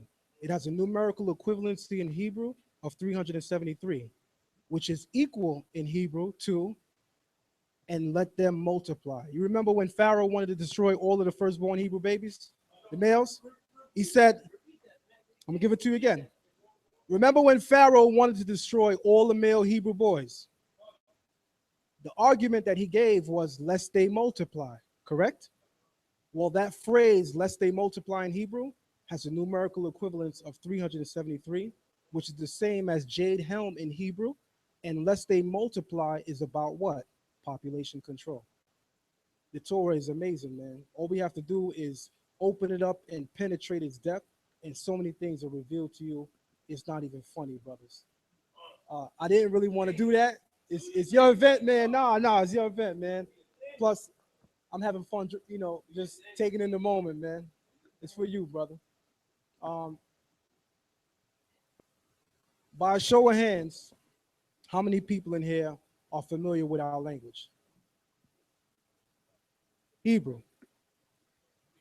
All right, let me start off by saying this. By a show of hands, how many people in here consider themselves Hebrew Israelites? That's number one. All right. Now, how many people in here are familiar with the Hebrew language? You know, familiar, vague, whether fluently, but you somewhat familiar. How many letters in the Hebrew alphabet?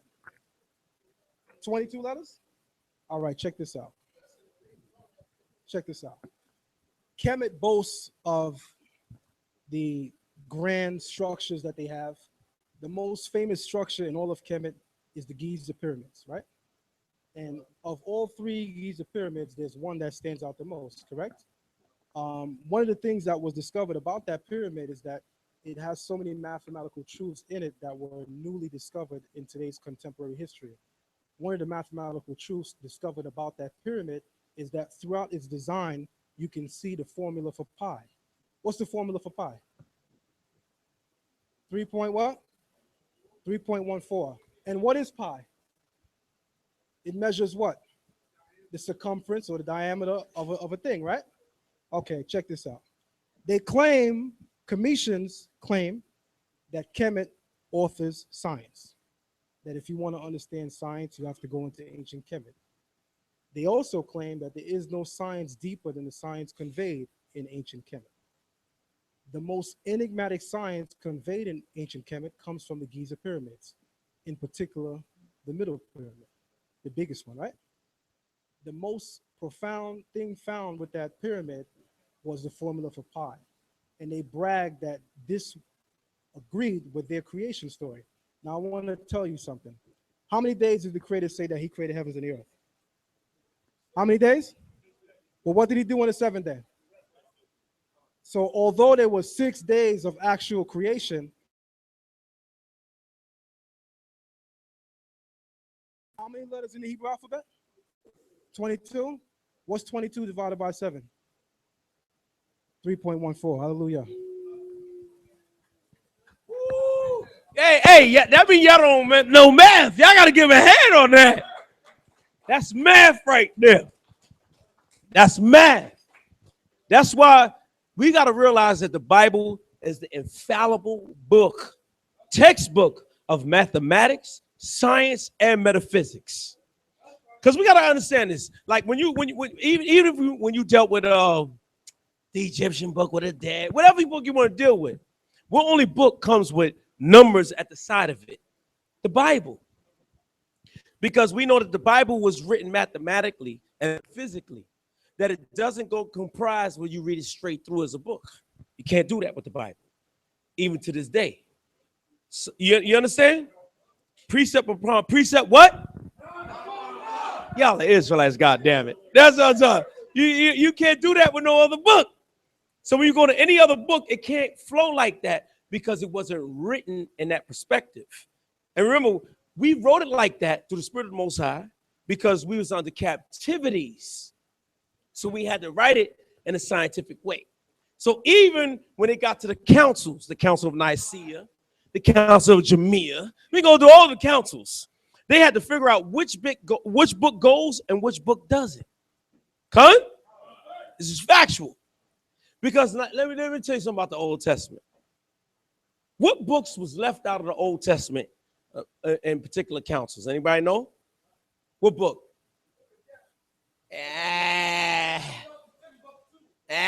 See, y'all wilding out now. Y'all wilding out now.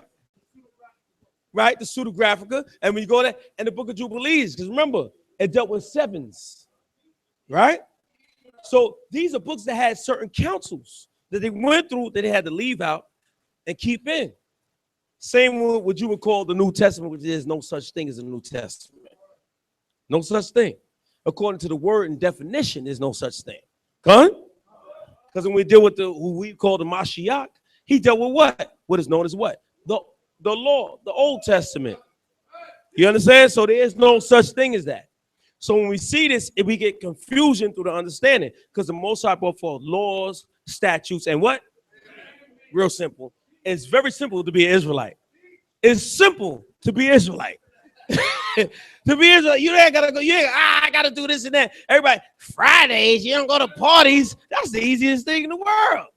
Good? You know, the Creator made it easy. Everything in the Bible is a damn party. You shall be killed by these people and you shall celebrate these days. Good? Everything in the Bible is a party because the Most High know his children. We design a particular way. So every high holy day that you read about, you celebrate. Good? You shall be chased by the Egyptian 10 ways. Celebrate this day. And we celebrate it. But our people don't realize that. Right? The Lord created the earth in 6 days. You shall rest on this day. And we don't get it. That it's a party, man. It's a party. Because the Lord knows his children. That's how you know that we are Hebrew Israelites. Come? But we miss that. And we only miss it because we think, it's too hard. It's the easiest thing to be an Israelite. It's so easy to be an Israelite. Around Christmas, how easy is it to be an Israelite? Real easy. Real easy. According to the word. According to the word, and what word?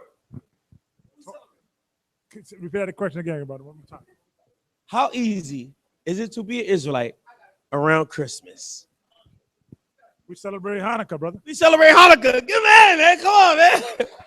I said easiest thing in the world, man. God damn, it's so easy. Now, according to Easter, how easy is it to be an Israelite? Real easy. Oh, God. We got to start all over. According to Easter, how easy is it? We celebrate Passover. Celebrate Passover. Give a man a hand. It's easy to be an Israelite. It's easy. Israelites party all the time. Because you know why? Because the Creator know you relax.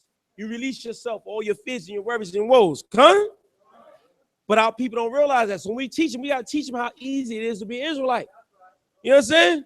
Yeah. They don't teach them about the garment. Teach them how easy it is. Huh?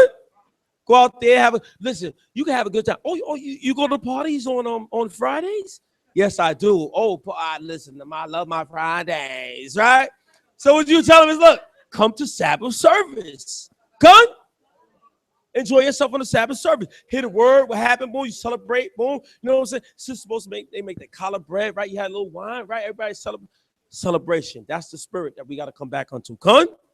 All right, so we ain't going to keep you no more, man. Is everybody in here? Come. We're going to have a good time. Let's get this over with, man. Everybody ready to go when wrestling is on. All right, we're going to do a roll call. Come. Is that okay, Come? I'm going to call the schools in here. Got to call them again. GOCC? Oh, yeah. Oh, yeah. Oh. Wait a minute now. They're a little too loud. Wait a minute. Hey, man. Shema Israel. All right, yeah. That's Zion Lex. All right. Wait a minute. I shoot BK. Oh! There we go. That's what's up. Lies of Israel. Oh!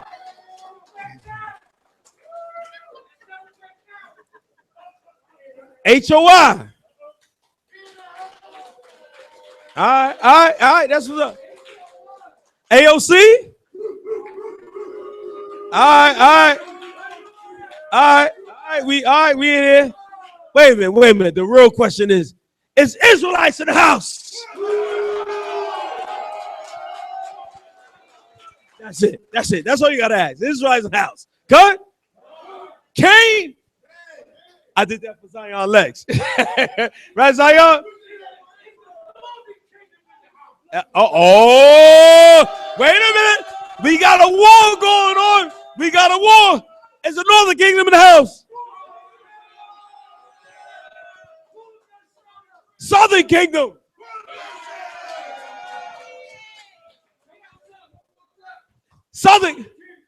Northern Kingdom. Hey, see that? They gave it up. Southern Kingdom. See, y'all done get Judah the crown again. Yeah, give it up. Yeah. Raise it on the side. Yeah.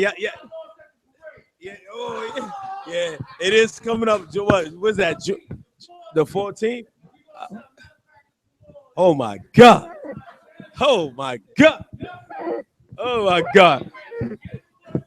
Praise the Most High. All right. So we gonna get into this real quick. I just want to call up the brothers again, you know what I'm saying, to represent themselves. Where Danielle at? Anybody know where Danielle at?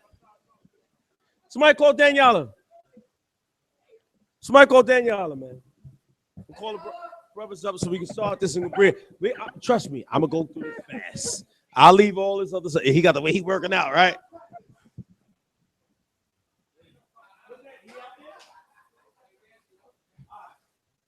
All right, Kabar. Elder Kabar, Baba Kusha. Tazaria. Come on, Tazaria. Yo, you know Tazaria. This is a school, y'all. Okay, dude. Hey. Zion Lex, come on, because you represent Shema Israel. I gotta call you brothers up, man. I gotta call you brothers up. And the reason why I'm calling brothers up, because you know what I'm saying, unity is a special thing. You know what I'm saying? It really is. Whether you agree, disagree, whatever, we can battle all day long. But once we show unity, that kills all the rest. You know what I'm saying? Con? All right. So we're gonna get Daniela. Pass it on. I already spoke. I spoke too, Don.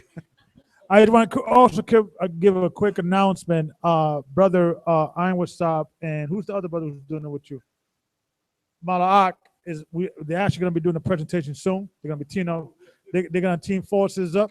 Malakim, coming up around the Puerto Rican parade. We're gonna try to bring in afterwards a little bit. Right, around something, right, exactly, because the northern tribe, the Puerto Ricans, Dominicans, and things of that nature, they don't know they're Israel, and they can't really relate because they think it's a black thing with the Israelite thing.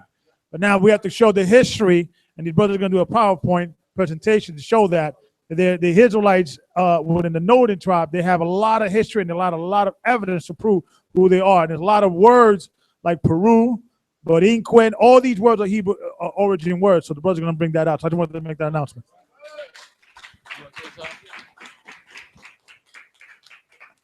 Greetings, brothers and sisters. Like Joel said, it sounds like a cemetery in here. Greetings, brothers and sisters. I just would like to express myself once again. This is my third time coming to one of these events that are put together.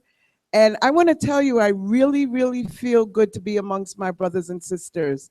I don't fully understand everything that's going on, but like you said, you could be this or that, but the unity and coming together, we have one common goal, and that is to support and help each other, because every other community is doing that. Yes. And I like how you deal with the Bible scriptures, because I came through Rastafari, okay? And that's what we deal with, the scriptures. And I love how y'all deal with the scriptures. And I just want to say, again, thank you for embracing me and showing me the love that you have inside Nicholas Brooklyn store. Thank you. Give the sister a hand. Give the sister a hand. I want to big up Daniel Olive for his presentation that was done on short notice, but totally kills that evolution nonsense. I don't understand believing in evolution myself. I want to big up Ashar for his presentation coming up. Gabar, all the camps that came out today. I'll do some shameless plugs, I guess. We got a cookout coming July 25th. Everybody is invited to. Around September, I'll be doing a presentation myself on actually the history. It's tentatively titled The History of the Conscious Community, the real one, because what you see of the conscious community of 2015 and 14 is not really the conscious community. When you go back as far back as Nat Turner, Harriet Tubman, they use the Bible as their spiritual guidance to get out of their condition. Even when you go to Marcus Garvey, when you go to Commandment Keepers, when you go to Rabbi Ford, when you go to all these people, the Bible was their source, and we all knew we was Israelites. Even if you do Elijah Muhammad, he even taught we was Israelites. Malcolm X, Khalid Muhammad said the Bible is the blueprint for our salvation. It's only these new age conscious niggas that want to get rid of the Bible and bring on Egypt. Because like what I believe the brother right here said, to take on the Bible has to show your iniquity. You know what I mean? And because we don't want to get cleaned up, now the Bible got to be false. So we do have a presentation coming up around September that'll have their history. So I guess that's what I say. But big up to the brothers. Give them a hand for what they brought out today. You know what I'm saying? Last thing for me to say for tonight is that I spoke with brother Elder Gabar from GOCC, as well as Hashar from AOC. We're going to be teaming up to be introducing a Hebrew crash course for anybody who wants to learn the Hebrew language. I have 20 plus years of experience with the Paleo, the ancient Hebrew, as well as the modern Hebrew. And I'm going to be working with GOCC as well as AOCC in order to do that. When I say 20 plus years, they look at me like you look like you're 21. I'm actually 36. And I have 20 plus years of training with the Hebrew language. And I think that our community can benefit from learning all of the different classes and styles of the Hebrew language, because when it comes together, it brings so much more worth and value to the intrinsic meaning of the text. We have to come back to reading our text in its original language. If you want to read it in the modern, that's one thing. If you want to read it in the Paleo or the ancient, that's another. But we have to come back to reading our text in its original language in order to grasp that much more from the text itself. And I'm teaming up with these brothers to do so. Anybody who is interested in helping to do so that belongs to another camp or another congregation, please do submit your information to us tonight or whenever you can, and we'll definitely be able to do that with you. Thank you very much. Give these brothers a round of applause, man. Give them applause. Come on, man. It's what Israel is about. It's what Israel is all about, coming together, man. All right. So we're going to get this over with nice and sweet, huh? You got some got to watch. Stop teasing, brother. Stop teasing, brother.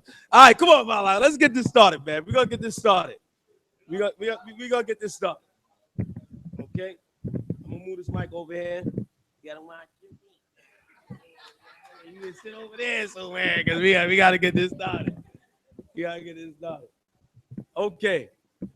So now we're going to have difficulties. I'll tell you why. Because we was waiting for Daniela because Malak be using his computer. We use all sorts of computers. We just wild out and have a good time with it. Because the one thing about the information of the Most High, it is so powerful and prominent. No matter where you drop it, it works. And I want us to think about this. The Bible itself, right? You ever thought about what the Bible, even in wickedness, it works? Think about it. Prosperity preachers could not prosper if the Bible didn't work. Gun? That's the truth. They go to one prosperity scripture, they got money galore. Gun? The Bible works because the Bible doesn't deal with religion. It doesn't deal with philosophy. It's just a reality. When the Bible, listen, it's a dangerous book, man. You got to understand this. When people get locked up, go to jail, right, and all this other stuff, they give them one half of the Bible. They can talk. That's all right. They can talk. I want them to talk. I feed off the energy. It's all right. Listen, when we understand this with the Bible, right? The book of what they give them in jail. Besides the Quran, they give them the book of Proverbs and Psalms. There's a reason why they leave the rest of the Bible out. Not because it's not, they can't do it or whatever. Remember, when you go to the rest of the Bible, it gives you law. Law gives you structure. So they can't give you the full Bible in jail because it starts to go and cut into their law. You understand? So they have to give you morality. The morality you get is in Proverbs. And certain things you get in Psalms. This is why they cut it off like that. So we have to understand the power of the Bible. They know I got to give these niggas just enough to keep this jail that quiet. You understand? That's what they do. Because they know otherwise the jail get turned upside down because they be saying, wait a minute, this guy's a faggot. Excuse my language. And let me warn you, warning, there will be some bad language. Warning. Warning. There will be some foul language. But we got to understand that because, listen, if you see that law, if they gave you that Bible, the full Bible, and you see in the law about homosexuality, what would somebody say? Wait a minute. You know what I'm saying? They will argue with the warden, and they will argue with the prison guards. This is why they give only a portion of the Bible. Now, we have to understand this one thing. When you go to a penitentiary, what's the root word of penitentiary? Anybody know? Huh? La. What's the root word of penitentiary? Huh? Nope. Nope. Root word of penitentiary. La.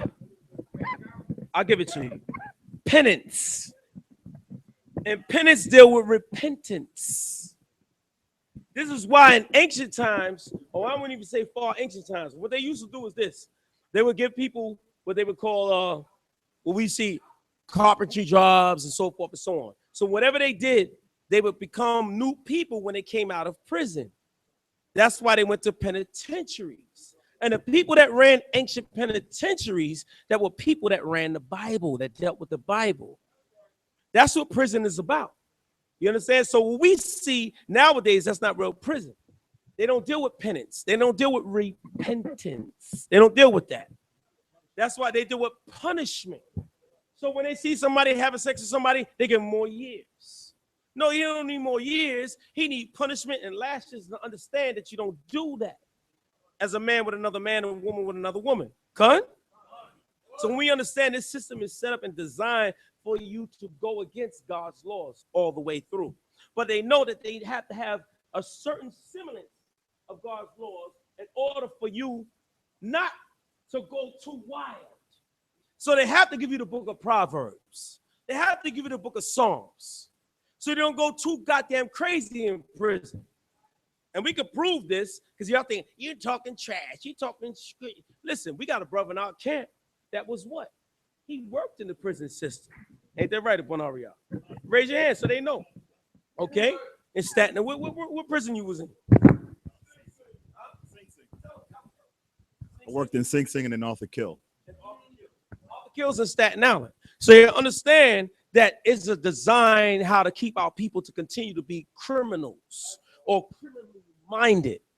Because the way the Bible is designed is for you to be spiritually minded. Real simple, because we're not physical beings. You understand that? So the Bible is not a book that you read, oh, la-di-da-di-da-di-da. It's a spiritual book. So we're going to go into that. But I know y'all see these monkeys. Excuse me. I'm sorry. I apologize. I know y'all see this brother's face. And it's my brother. Because I know a lot of y'all, and Tazar, y'all, because he mentioned that one time, and I got the comment. Yeah, as a blow. See, y'all heard what he said, right? About, yeah, and Hasha said this, and that, and I'm going to give every brother here that's a leader of their congregation or whatever, I'm going to give y'all a particular book to read. And you'll see that Egypt is a place, that the stuff that you ever seen that we did and heard about, it's nothing you ever want. It'll blow your mind, okay? And the book is coming out about that, about how Egypt really is with that sexuality. Okay, because sexuality is very important for people to procreate, forget procreation, for them to deal with even wickedness. And we know that through music. We know it through everything here. It's a very powerful tool because it's the only tool that you can act like the creator. You understand? Think about it. It's the only tool that you can emulate the Most High through procreation. So now, I know y'all heard, when Hasha gonna answer what he said and da-da-da. I'm going to show you some Scooby-Doo shit that this nigga said. All right? This is Scooby-Doo. Because one thing about me, and don't you ever forget this, I will wait. I'll wait and let you talk on it, and then I'm going to come at you. Because I got so much, okay? Now, we're going to go through this. Can they play on here? They can't play on the Apple? Okay. Because somebody stole Mala Ox thing. Now, how many Puerto Ricans in here? We got to count them.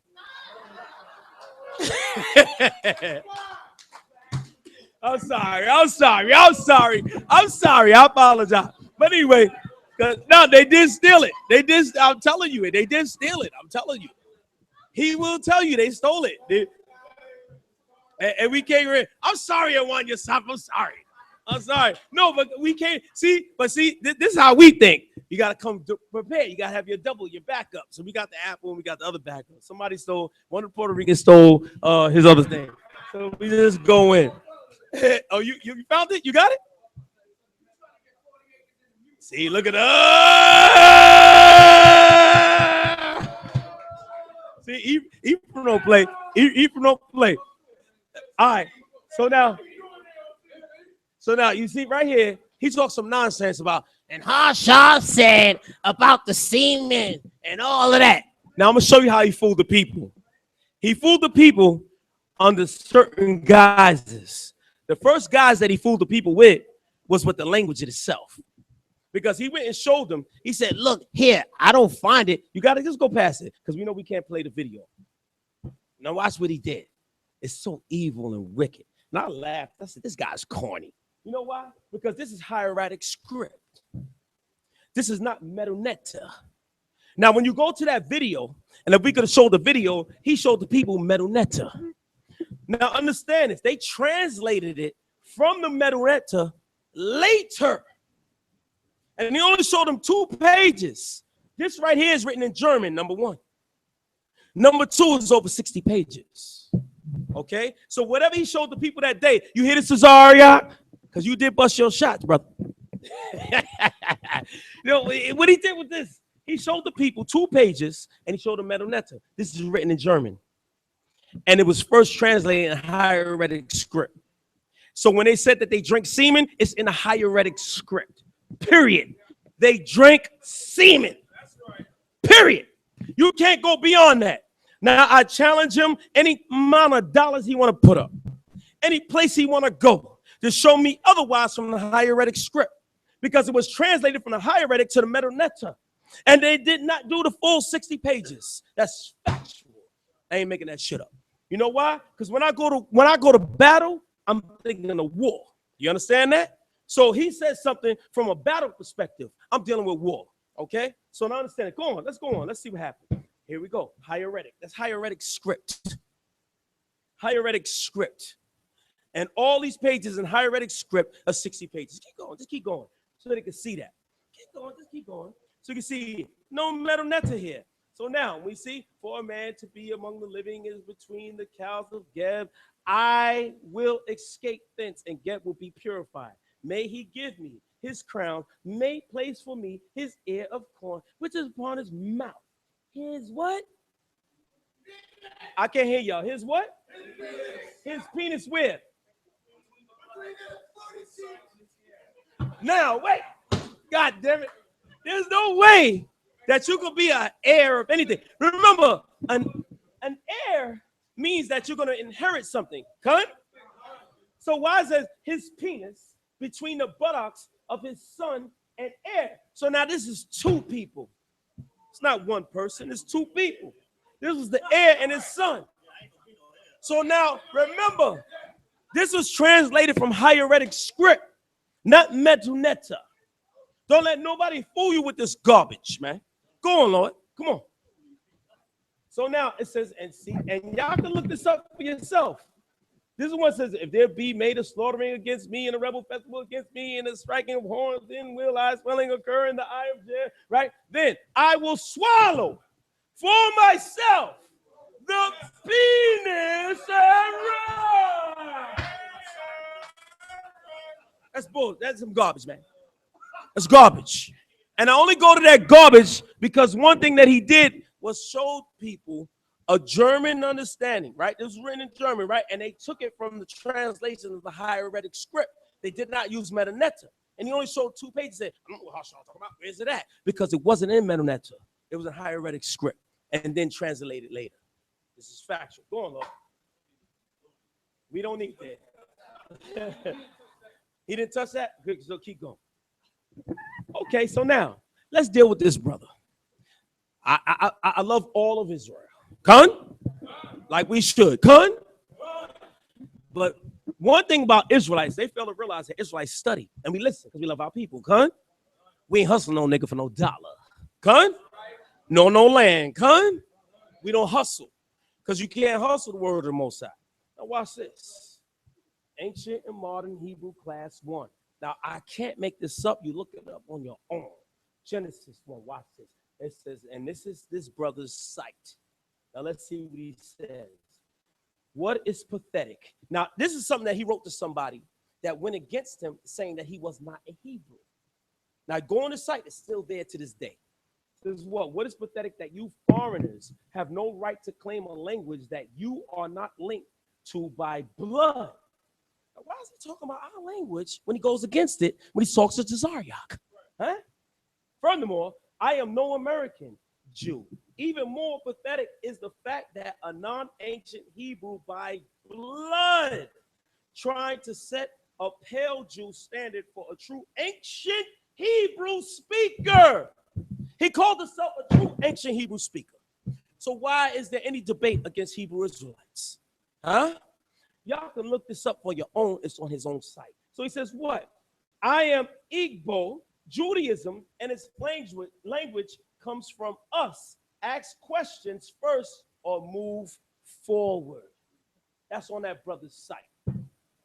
That's on that brother's site that be getting Tazariak, Daniel Allah, and Hashar, my dumb ass, right? We get and Gabal and everybody to talk to him. Now, why is he defending Hebrew if he's not dealing with it? Come?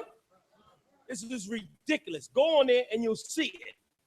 You'll see it. Go on. Next one. Let's see. Oh, shit. The nigga wrote the book. We gotta go. What did he say? He said what? Hey, this is his book. He says ancient and modern Hebrew etymology Banusut amun re sun atum re tome. He don't think we speak that shit either, but we do. Okay? It says what? Product description. Every word has a frequency, numerical value, ideographic meaning, pictographic meaning, and planetary correspondence that relinks us to our creators and the heavens. Right? Now watch what he says. 90% of this world's problems are rooted in miscommunication. These communication problems are all inclusive of the misappropriation of words, the tonation of the language and the energy behind the words. Just imagine if all you had to do is learn an alphabet, and the essence of this alphabet set the stage for you to never have to open up another dictionary in your life. Well, you no longer have to imagine this. This is a reality. The Western perspective of etymology is very restricting. Every word has a frequency, numerical value, ideographic meaning, pictographic meaning, and planetary correspondence that relinks us to our creator and the heavens. This is your polite. That's your polite. That's your polite. Why would he think about it? So what's his argument, Tazaria? Tazaria, what's his argument? He ain't got no goddamn argument. You know why? Because he gonna have to burn his goddamn book.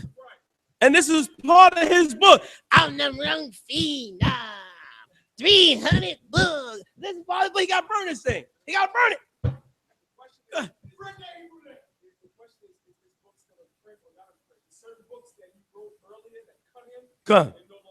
Of course not. Because he learned wisely, I got to remove this. And he does the same as his teacher, Dr. York. This is factual. But he's going to return back to the root. Let's go on. So y'all know, y'all look this up and you'll see. Now, what?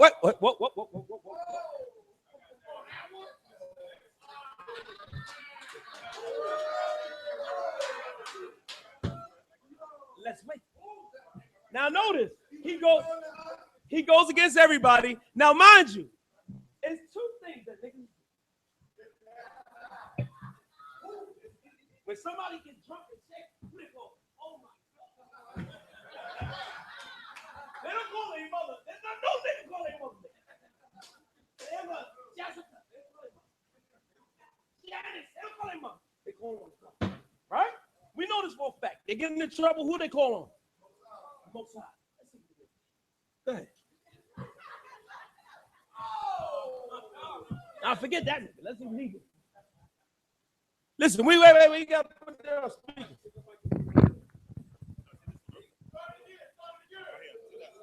Okay, there you go.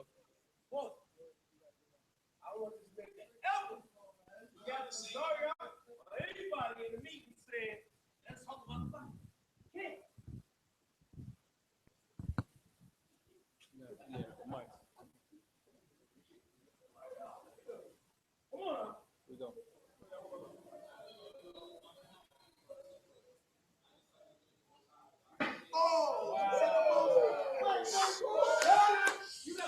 Here we go.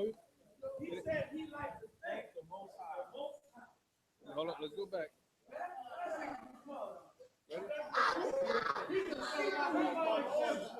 Shema. Here you go. Hold on. Hey, you're gonna have to go back. All right, here we go.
Osiris.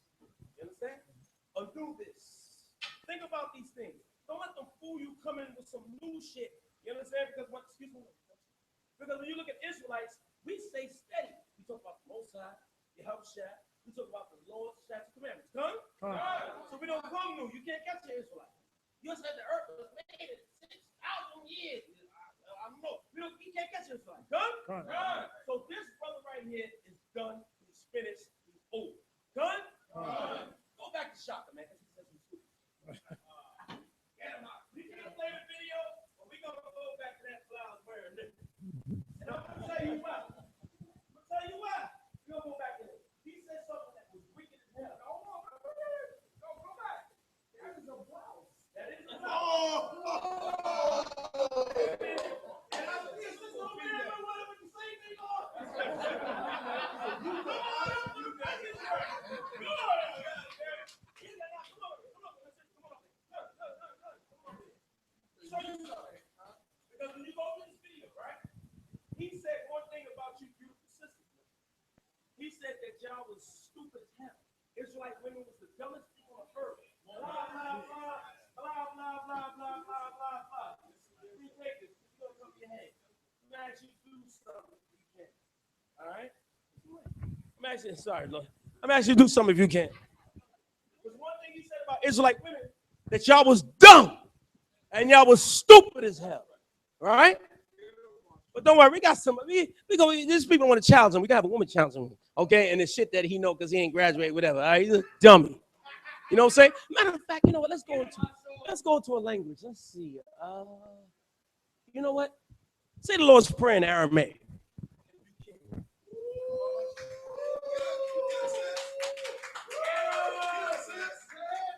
Abund vashmaya neskadashmach, tese malkuthach nehwe sevyanach, aikana de vashmaya afbar'a, havlan lachma de sunqanan yaumana, vashbukhlan khawbin waqtahin, aikana dafkhanan shbukhin l'chayabin, wila ta'lan venesyuna ila patsan min bisha, metol de dilachye malkutha wahayla watishpuchtha, la'alam amin aman.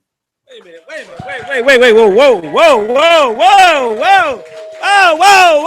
wait a minute. Hey, are you an Israelite? Khan. You an Israelite woman? Khan. Wait a minute, y'all supposed to be stupid. That's Aramaic. Come on over here. That's Aramaic. That ain't even Hebrew. Matter of fact, you know what? Another one? Arabic. Go. Say the Lord's Prayer in Arabic.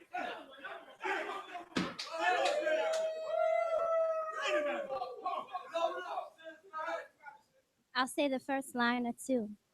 Abana alladhi fi samawat liyuqaddasa ismuh. I can't remember the rest, but the Aramaic is my thing.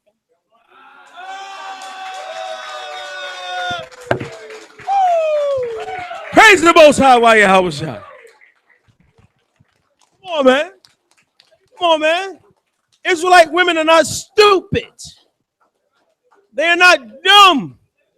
Listen, you know what's so funny? An Israelite woman can't be an Israelite man if she's dumb.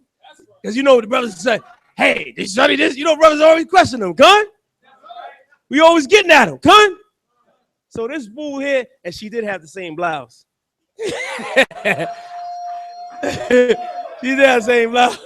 So this brother here don't understand what it is to be an Israelite.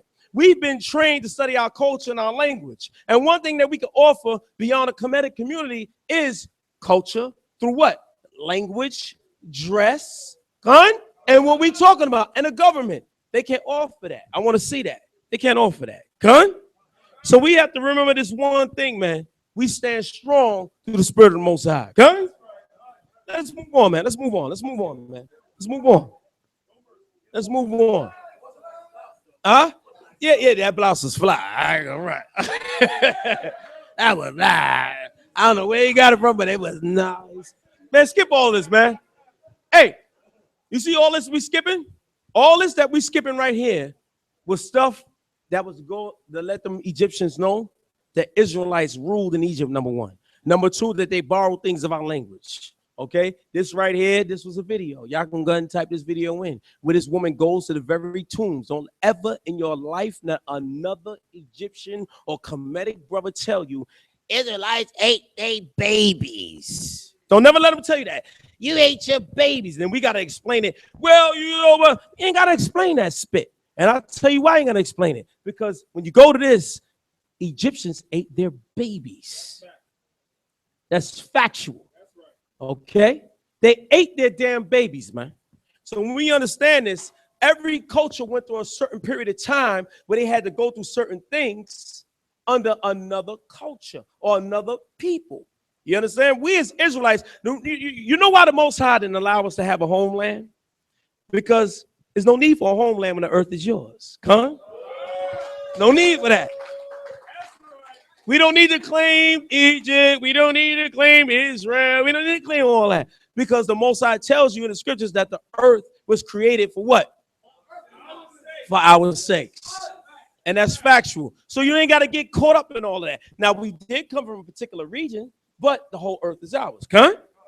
All right, let's go and move from this, man. Because we got it all here.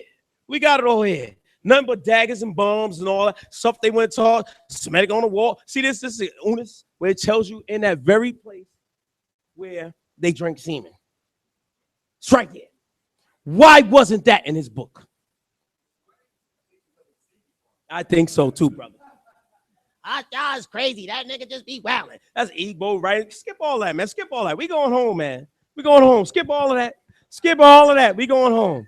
You know, we gonna skip all that, so we go home. Now, let's see something. Let's just understand one thing. I know everybody got all hyped up over the cat shooting the Bible. But I'm gonna tell you something. I ain't gonna say it's a joke. I'll tell you about G's and OGs. You don't shoot no Bible, you shoot the nigga that teach the Bible. You understand? You shoot the nigga that teach the Bible. So I'm telling you like this. I know about that, and may the Most High forgive me. All right. So let me tell you this. It says, "Would a real revolutionary like Khalid have shot the Bible to get attention?" Let's go see what you got. Let's see what he say.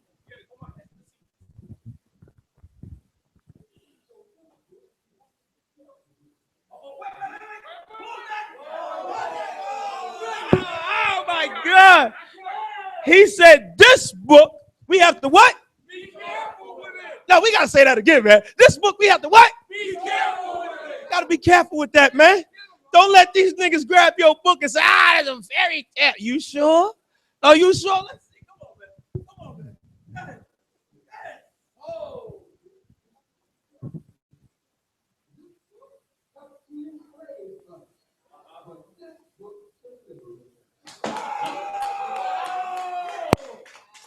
This book can what? Liberate us. This book can what? Liberate us. This book can liberate us. Don't let a nigga tell you different. That's right. If you go into what? The negative what? 42 negative confessions? Show me liberation. That's right. It's not in there. All 42, there's no liberation. That's right. Show me in your walls, there's no liberation. All I see is Jesus. Oh, no liberation in there. No liberation.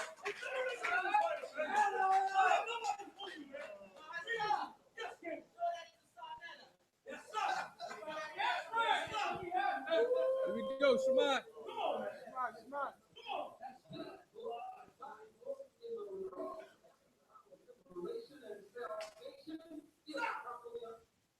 It's a roadmap to our salvation. Come on, and liberation, man. Get him outside. Come on, man. Let them know who that is. And this is Khalid Muhammad. Now let's tell you about, hold on. Let's tell you about Khalid Muhammad. Okay? I used to teach Tuesday classes at 464. And Khalid Muhammad used to come to those classes. Okay? So these niggas don't know what they talking about. And he said, you know what? You guys got the truth. And he said, I'm going to use this one. And guess what? And then he went to Atlanta and met with other brothers that was Hebrew Israelites. Okay? And I ain't going to say the brother's name. It starts with a Zah. Y'all know. That's right. You know what I'm saying? And I'll leave it at that. So when you don't know where brothers got their muscle from and they exercise from, you see they got it from the word of the Most High. So that's I don't believe all that stuff. I don't hear that. Go on, man. Let's see what he said. And what? Properly understood. Stop that. It says improperly understood. Improperly understood. Okay? The Bible has nothing to do with you think or how it sounds. You know what? My grandmother read the Bible for years and it don't sound. No, it properly understood. It got Lord. Your grandmother can read the Bible all her goddamn life. But if she's eating pork and Popeyes, her ass will die. Her ass will die. Excuse my language. I love you, Grandma. Her ass will die. But she got to go into the dietary law of the Most High. That Lord gives us life, cuz. So that's why it says they're properly understood. Man, go on.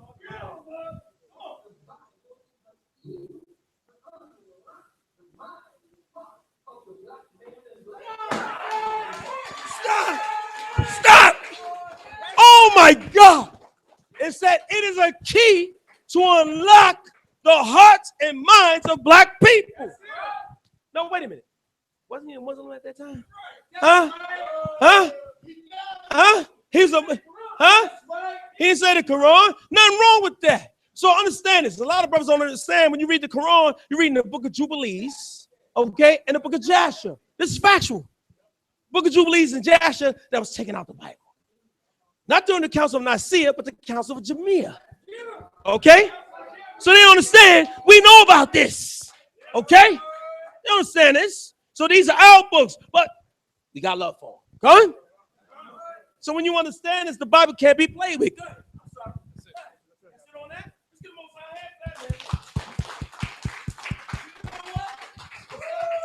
Some of my loud mouth talking, let that play all the way through one more time. That's right. Come on, man. Goddamn lying ass nigga. Yo, can I say something? This is what Sinetta was following behind before he got back. Oh, this teacher right here. This is his leader right here. He's trying to front now.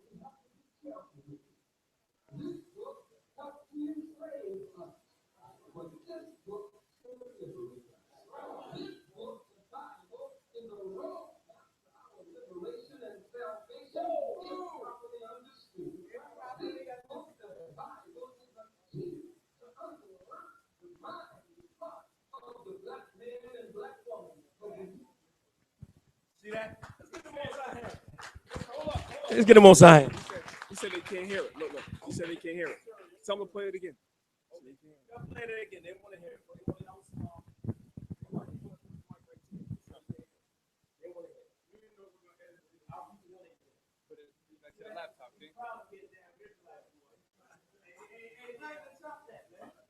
Daniela, you ready, Daniela?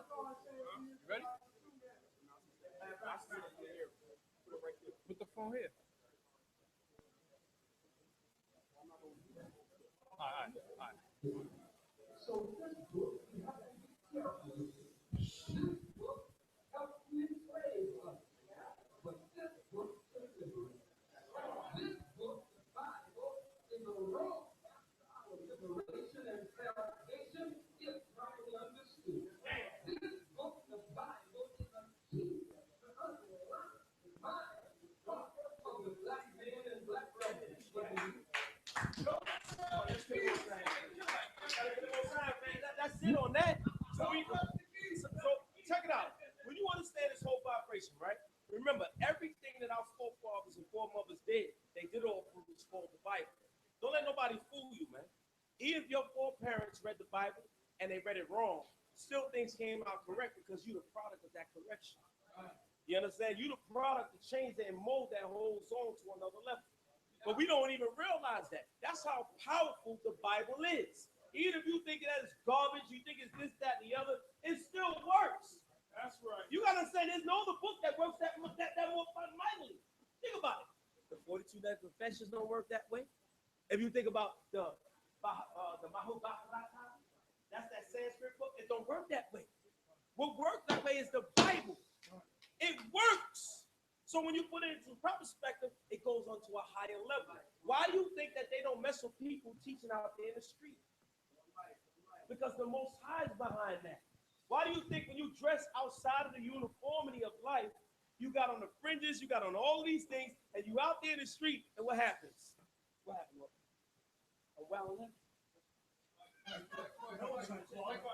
Oh, I'm sorry. Everyone want to speak on the mic? I think I got a loud mouth. All right. Now, see, listen, we got to think about this one thing. Why is it that we out there on that vibration when people got to get permits to speak?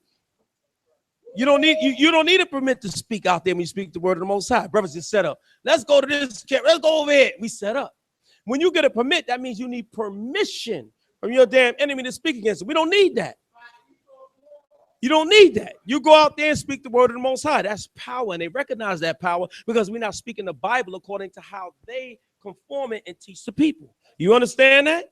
So that's why it says we have to learn under this guise, and that's what'll save you. Revolution has always been under that, man. Go to the next thing, man. Let's see what the Most High say. All right? Now, when I say the Most High says, can the scriptures inspire revolt or revolution? Holy rebellion, religious assembly, laws in antebellum, South Carolina and Virginia, Nicholas May. Let's see, antebellum religious assembly laws in the South typically regulated the time, place, and manner of slave meetings for religious or spiritual purposes. Such restrictions, represented white fears of slave insurrection. Now, when you understand this one thing, when people tell you, they taught you how to read. They taught you how to read. That is the most jackass statement you ever want to hear. It is the dumbest shit. And I'm a curse, man. If you babies in here, close your ear. That's the dumbest shit you ever want to hear. I'll tell you why. Think about this. You got a baby, all right? Let me get that Bible right there. I got a goddamn baby.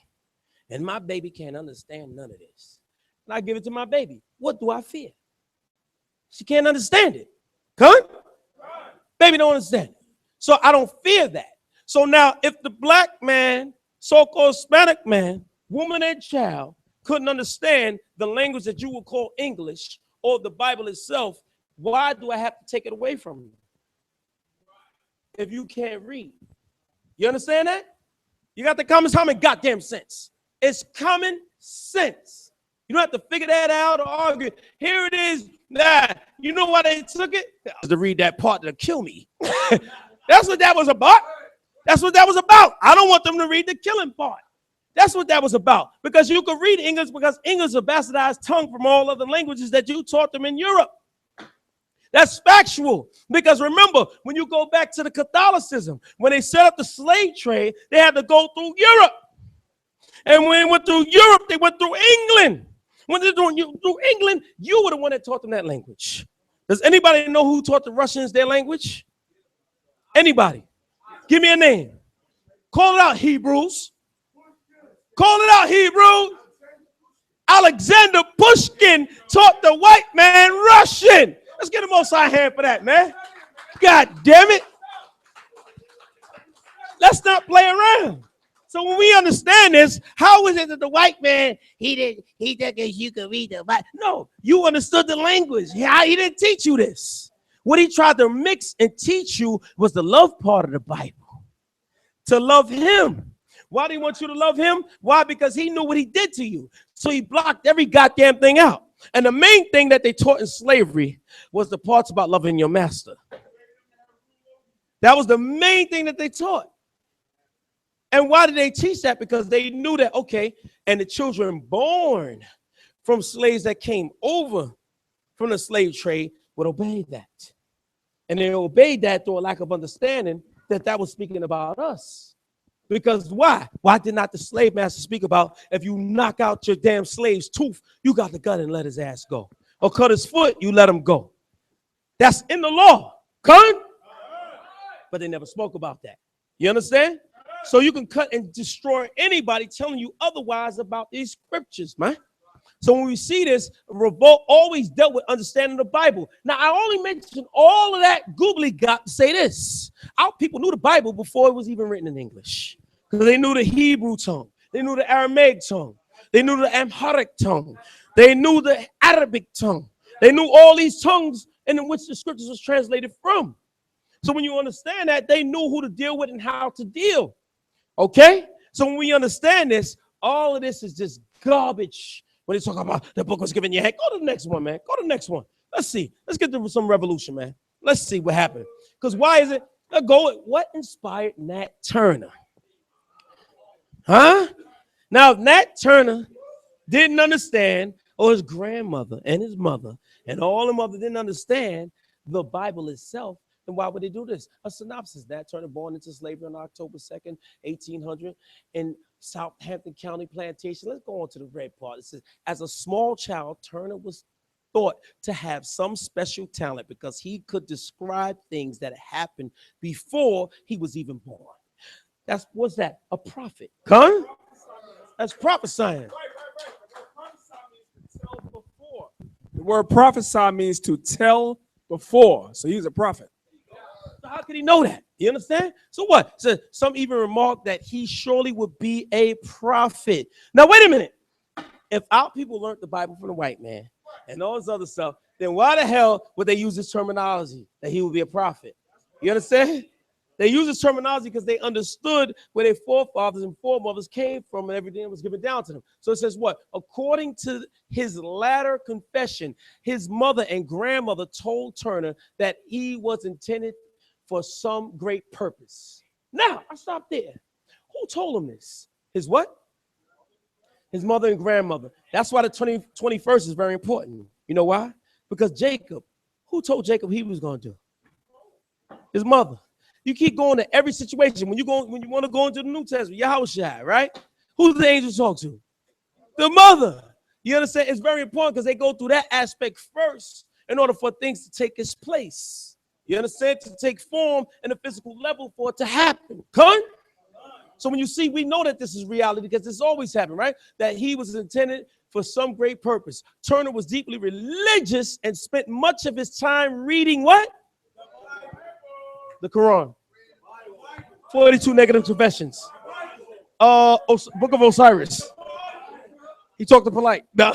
It said praying and fasting. You understand? It said praying and fasting. You understand? So he knew what time it was, man. You understand? So now go on to the next one, man. Let's get our people out of here, man. You want to read? Okay. No, I said slave rebellion. Leader, believing in signs and hearing divine voices. Turner had a vision in 1825 of a bloody conflict between black and white spirits. Think about this, man.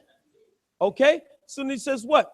3 years later, he had what he believed to be another message from God.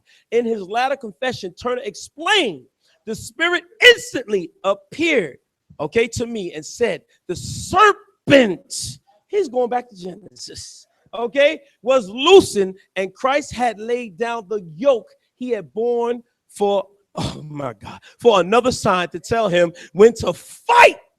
No, lay down. It said to fight, right? It says, but this latest message meant I should arise and prepare myself and slay my enemies with their own weapon.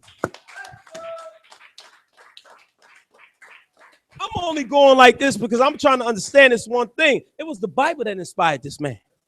Nothing else inspired this man but the Bible. And his grandmother and mother told him what was going to befall him. You understand? Go on to the next one, man. Come on. Our sister Harriet. Let's see. I'm going to jump to the right. Tubman became well known in abolitionist circles in the years before the Civil War. She would speak at anti-slavery meetings, and for her exploits in leading slaves out of bondage, she was revered as the Moses of her people. Now, guess what? Her people didn't call her that.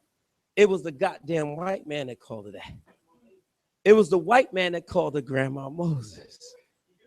So wait a minute. Why would the white man refer her to that level of Moses if they didn't understand who was going on and the people they was dealing with? Okay? So now let's go. Let's go on, man. Come on. We want to get out of here, man. Brothers want to party, shake their booty. Come on. Go to the next one. Oh, you want me to read the second part? All right, he's read the second one. In her youth, Tubman had been severely injured when a white master threw a lead weight at another slave and struck her in the head. For the rest of her life, she would suffer narcoleptic seizures, occasionally lapsing into a coma-like state. Because of her odd affliction, people sometimes ascribe mystical powers to her, and she seemed to have an acute sense of imminent danger. Okay, that's prophecy. So the Most High put that upon her. So when we read the scriptures, you know, we read about our prophet and so forth and so on, right? Okay, go, let's go on. Let's go next one. Let's keep. Oh my God. Now y'all know I love this, right? I'm sorry. Don't nobody be offended. I hate the white man.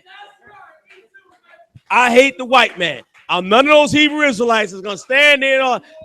And please, if y'all talking about saying, how sure I hate the white, y'all can get on me for that. Because I do. I do. And I always will.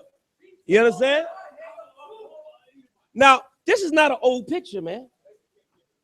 This is not old, this is recent. This is recent. This is when a cop caught Jake, and he, you know, look what he put on him, man. Yes. No. I have a question. Who's those two guys on top? What's their Right. They're police officers. They're to serve and protect, man. Now, see, I got a whole thing on the Bible and revolution and all that, but I want to move on so we can get on out of here. Come, have a good time. But let us focus on this right here, because a lot of us don't feel the level of what you call hate, right? Now, I'm going to tell you something. When you deal with something called anagrams, right? Anagrams. I always talk about anagrams. When you deal with the English language and you change the English language. Anagram, you deal with hate. What other word can you get out of hate? Huh? The word heat. The word eat. The word ate. Okay, that's what dealing with anagrams. Now, English language, that's where you get spells from. Now, you get that because what it does to you as a person. Now, you have to have an understanding of you being a superior being and superior people. The reason why we don't have measure hate correctly is because we think of them how we've been taught by them that it's equal. They're not equal to you. When you think like that, you lost the game. They are not equal to you. Now, when you read in the book of, matter of fact, the Egyptians, what does it say about the Egyptians? They didn't want to sit with us, con? What does it say about us in the law? That we couldn't sit with anybody else, con? There's a reason for that. That's law. But the Israelites don't remember that. That's law. There's a reason why you don't be around these people, because of what they produce and conduce. But we don't think like that, right? Let's go on to the next one. Come on. Okay, let's see what the Most High said. Read that upon Ariel, man, because I'm tired. You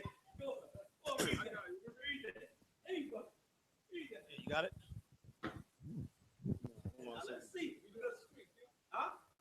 On the screen, right?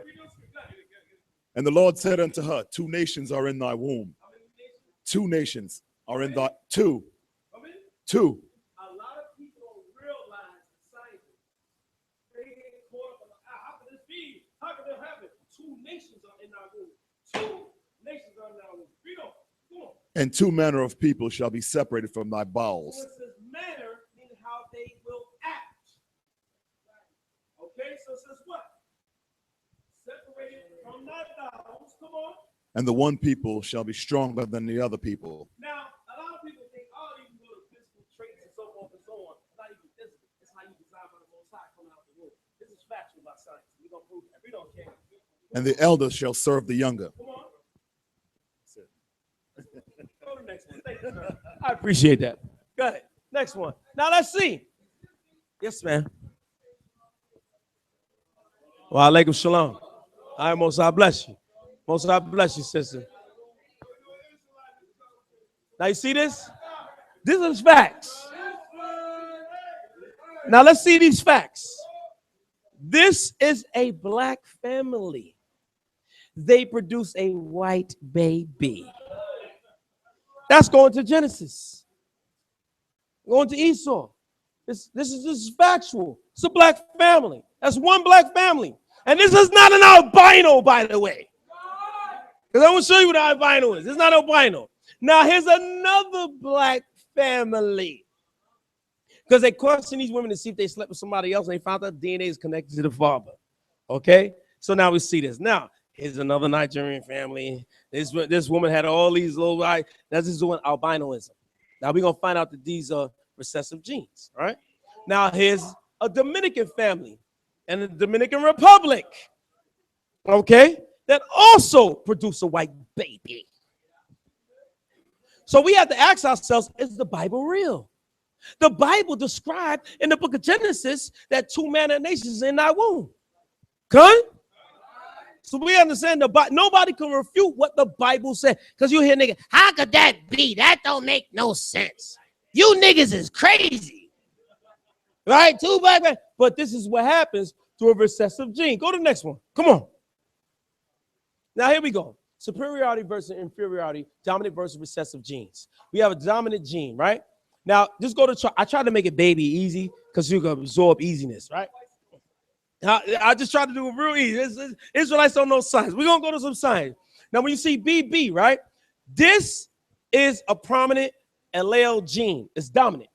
Okay, so they connect together. So now you can sleep with somebody or be with somebody that may have a recessive gene or recessive allele gene. And you can have a dominant gene, but it still come out. Going through the eye structure. It's showing you color, right? Now watch this. The same thing can happen. Now, if you get a recessive gene within yourself and go through another recessive gene, you have what is a degenerate allele gene. This is factual. You can't fight this. So all of us through some time may have a recessive allele gene within us. Why? Because of what we eat. This is factual. What we breathe in air. So when you go through time, the Most High did that back in the days for a reason to produce a particular nation out of a particular people. So this is science. I tried to make it baby so we can understand. A recessive allele is only visible when paired with another recessive allele. So these are recessive allele genes. So if it's another recessive paired gene with another recessive paired gene, that's when you get that degenerate gene. That's science. It has nothing to do with what you women call the Bible. Go to the next one. Just go into some baby stuff so you can understand this. Now, the white man, the best kept secret, so-called white people are the original mutants. They are mutated people. This is factual. This has nothing to do with us. Has nothing to do how you feel. Out of the Bible, I hate white people. These are recessive people. But we don't want to accept that. And most people get scared. Well, hey, I may be a light-skinned brother. I may be this brother. But listen, if you had that recessive allele gene, you would produce those things that recessive people produce. This is factual.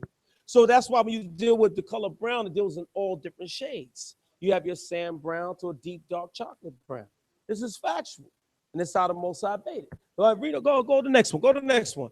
Now, it says what? Facts. Scientists find a DNA change that accounts for white skin. Scientists said yesterday that they have discovered a tiny genetic mutation that largely explains the first appearance of white skin in humans tens of thousands of years ago. A finding that helps solve one of biology's most enduring mysteries, illuminates one of humanity's greatest sources of strife. Why is this strife? Because the question is, who's the goddamn white man? Who's a white man? Okay, let's skip this, man. Let's skip this. If y'all can't get that information, right, go get this information right here at the bottom. Washington Post is going to tell you how you understand who the white man is. Go to the next one, man. Come on. Superiority versus inferiority. Who advances fast at birth? Let's see. Right.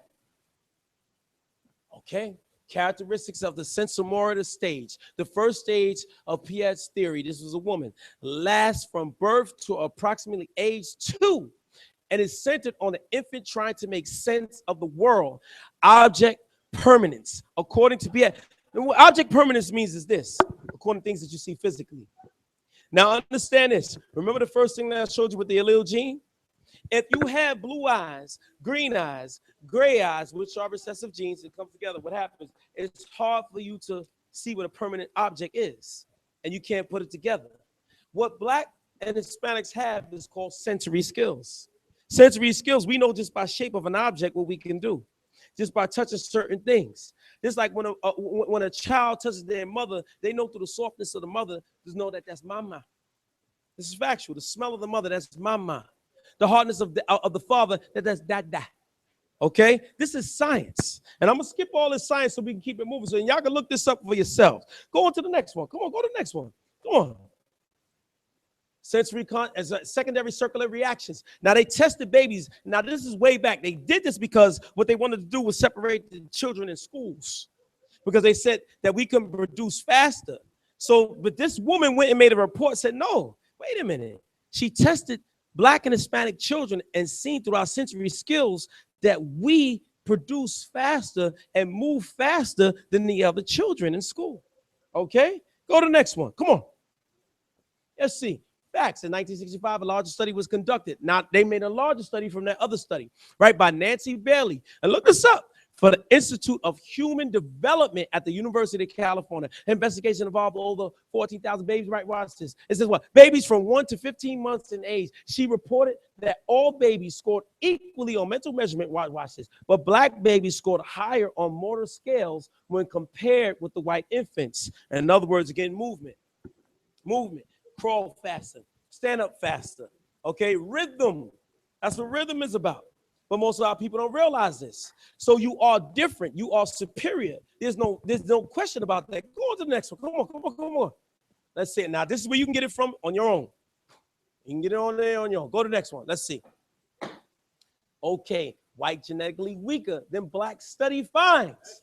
White Americans are both genetically weaker and less diverse than their Black what's that word? Come here. Huh? Say it. God damn it.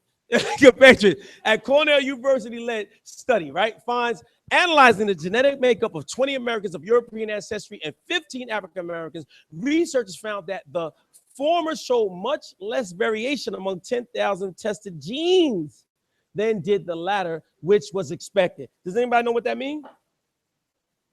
Anybody? Wake your asses up. Does anybody know what that means? What that mean? What that means is this. They found through the genes that, again, Black children were far superior, and they found that white children were genetically inferior to these children. So when you read this report, now remember the report before that was dealing with motory skills and motory scales. What that meant is this, again, everything that you did was how you move because you're a creative people. The mind is divided into two parts, okay? Anybody know what the parts they are? Quickly. Huh? Left brain, right brain, which is what? What's the creative side? Left side. And this is what? The analytical side, right? So when you understand this is the spiritual side. So the spiritual side operates on the right side. That's why you get righteousness and right-handed. A lot of people don't even realize how this operates. So Yahweh was teaching us in the scriptures to combine the two. Because a lot of times we separate the two. That's why we struggle. When you think you broke, you thinking from the analytical mind. You're not thinking from the creative mind. You understand? Think about a woman that can cook, sew, do all these things that I gotta find something to do. She got a job, but she got another side thing that she can do through her creativity. Same thing with a man. But we don't know how to analyze it because the white man is separated. And that's how we think. Go to the next one. Come on. Superiority, inferiority, albinism. Don't confuse the two. Please don't. But it'll tell you something. A condition of genetic mutation in which the life form lacks the enzyme tyrosine in skin, melanocytes, and cannot convert the amino acid tyrosine into various intermediate catabolic. Somebody said that. Okay, cat. Okay, let's move on. Forms such as dopa and dopamine that all precursors to the end beginning product of melanin. You know what that means? What happens is this. When these albino people, what happens is they can't produce a certain amino acid in them, and it breaks them down a certain way, but they still have who we are or what we are, but they're not complete because it's still a degenerate type gene. So it's different from somebody being white. So when we understand this whole science that the Most High gave us, you can produce these things that are weaker in you, and it's through your food, whatever. When we break down, when you get sick, you know what happens? That means your genes have degenerated. Because we was created how? How was it created? In the image of who? In the image of Most High. You go to Wisdom of Solomon. He says what? He created man to be what? Immortal in the eternal likeness of the Most High. That's why the Most High knew he had to break down the dietary law, give us all this so that we can live on an immortal state. But we don't live like that. And we think like mortals. But being an Israelite, you are an immortal people. There's nothing to hype you or nothing, but it's real. Because when you go to Psalms, it says that what? We're children of the Most High. You understand? All right? It says that ye are gods in the image of God. Yahweh had to even re-quote that. It says it's written in your law that ye are gods. It's written in your law that ye are gods. What scripture is that, Hebrews? That's on 82, but in what? It's in John. So now why is that? So we don't understand who we are. So we think on a low level. You're supposed to think on a high level. Shoot for the stars because that's in the image you're in. So when you recreate that image that the Most High made you, it's on a beautiful level. Go to the next one. Go to the next one. Go to the next one. Go to the next one. Come on, go to the next one. Go to the next one. Go to the next one. I'll go to the next one. Go to the next one. Now watch this. Is the white man inferior to you? We don't think this. We don't believe this. Now watch this. Declining population sources. Okay, it speaks about African development. They always use the word African. They have to, because don't forget that there was a time that they called the landmass Africa, Ethiopia. They also called it Asia. So don't get confused with that. Development Bank, right? Bloom, ETL, right? 2010. Now watch what they did. The table, right, of countries with declining populations. Albania. Let's see why that declined. Migration, right? Armenia, through migration, right? Belarus, through what? Fertility. Bosnia and Herzegovina, what? Fertility. Bulgaria, fertility. I hear you run. Croatia, fertility, right?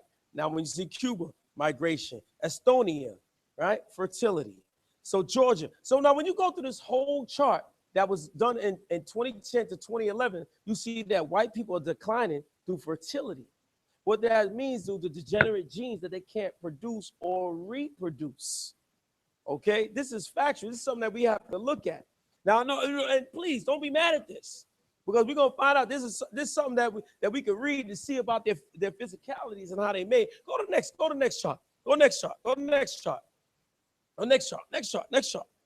Next chart. Next chart. Let's skip. Next one. Now watch this. Right.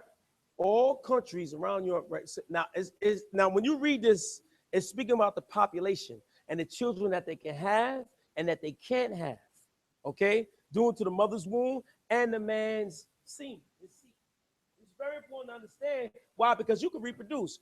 How many of you know, raise your hand if you know crackhead women, cokehead women, crackhead men, they got babies. No, I'm serious. Now, how could that happen? That can only happen based upon their genetics. This is a serious thing. And we say, why do I know that? Here's why, okay? Go to that page. Go to that page that you got. Go on to the next one, Lord. Y'all know who this is? Anybody know who this is? Raise your hand. Raise your hand. Got 1, 2, 3. Everybody's hand should be raised. Anybody else? Anybody else know who this is? This woman, they use her DNA for all diseases.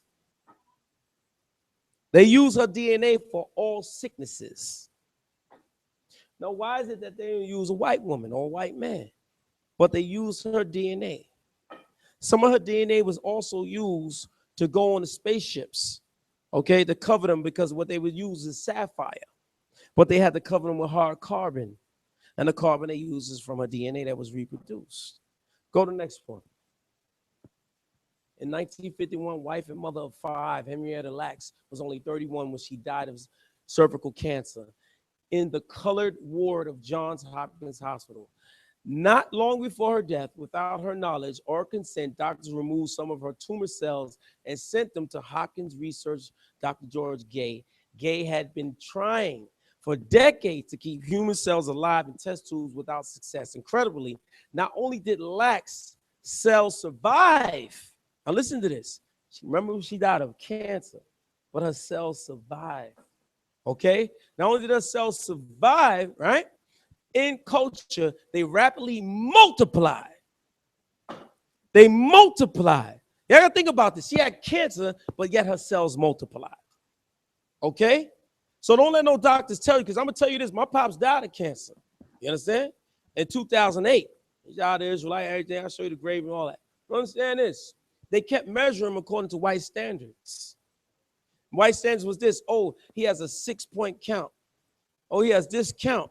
But the count was according to white people's standards. And the reason why they do that is because they had to measure according to their medicine, because they're trying to keep themselves alive.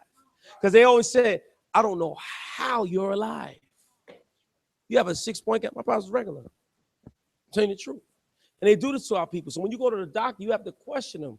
Okay, we'll go into these standards, this and that. Because they don't have your blood. Once they take your blood, they test you and measure you according to the standards that's in the book. So we understand those standards. Those are white people's standards. So you get scared to goddamn death. You got diabetes. You about to die if you take one more. Hey, you go, oh shit. What you got? What are you measuring by? You understand? This is very important for us to understand. Okay, so now it says what? It says what? It says to hide Lacks' identity, the name Helen Lane was provided as the donor. In the 62 years since Lacks' death, twice as long as her life, her cells have been the subject of more than 74,000 studies. They had to use this black woman's cells, man, which multiplied, and yet she had cancer. Why am I bringing all this out? Because you are superior people, and we have to think like that and believe that. When you watch the white man that calls himself a Jew, he walks that way. The white woman walks that way and walk by you with a sense of superiority and don't want to even be touched by you because they feel in their mind they could be contaminated by you. But we don't think like this. But this is how the Creator made us. When you even go back to Exodus, that He separated us from other people. There's a reason why you see the separation. Go to the next one. Come on, King. Keep going. Keep going. Let me leave Henrietta. And y'all look that up, please. Look her up. Come. Now here it is, a police officer who called 3 black men. Y'all know the word. I'll say it. Fucking monkeys. Okay. He weeps in dock right as he had a colleague clear for racial harassment. This is a guy right here. Metropolitan Police, and this is in the UK. Metropolitan Police, right? Constables Kevin Hughes, 36, and PC David Hare, 42, both found not guilty of racism charges. Black people haven't evolved. This is what he said. Black people haven't evolved. They live in mud huts in Africa. A colleague heard Hughes say. Hare was alleged to have racially abused PC Julia, that was another officer, Dacreas, while traveling in a police minibus, right? Police watchdog urges meant to still consider disciplinary actions against them. Read more. And y'all go look this up for yourself so you can see. This is very recent. Now let's see who really is the monkey. Now this is, you can't make this up. You can't make this up. You can't make this up. Who's the monkey? Now this is an actor named Ron Perlman. I'm not making this up. This is Ron Perlman. And this is an albino gorilla. They look just alike. Okay? This is Steven Tyler. And you see this monkey right here? Just alike. You can't make this up. You really can't. Okay, now watch this. Now this is just a regular white guy. Let's go to George Bush first. It's George Bush and the chimpanzee. Think about it. Blacks and Hispanics don't have thin lips like this, right? They don't have the freckles and noses, the eyes, all this, all right? Now this is the monkey right here called the rhesus monkey. The rhesus monkey is over in India, and it traveled over there to that land and migrated, actually. Now, this rhesus monkey, this is the one that has the very gene that white people have in them. Most people don't realize this or believe this. You can look it up for yourselves to understand this. Blacks and Hispanics, you're not monkeys. You're not coons, spics, wetbacks, gorillas. They really are.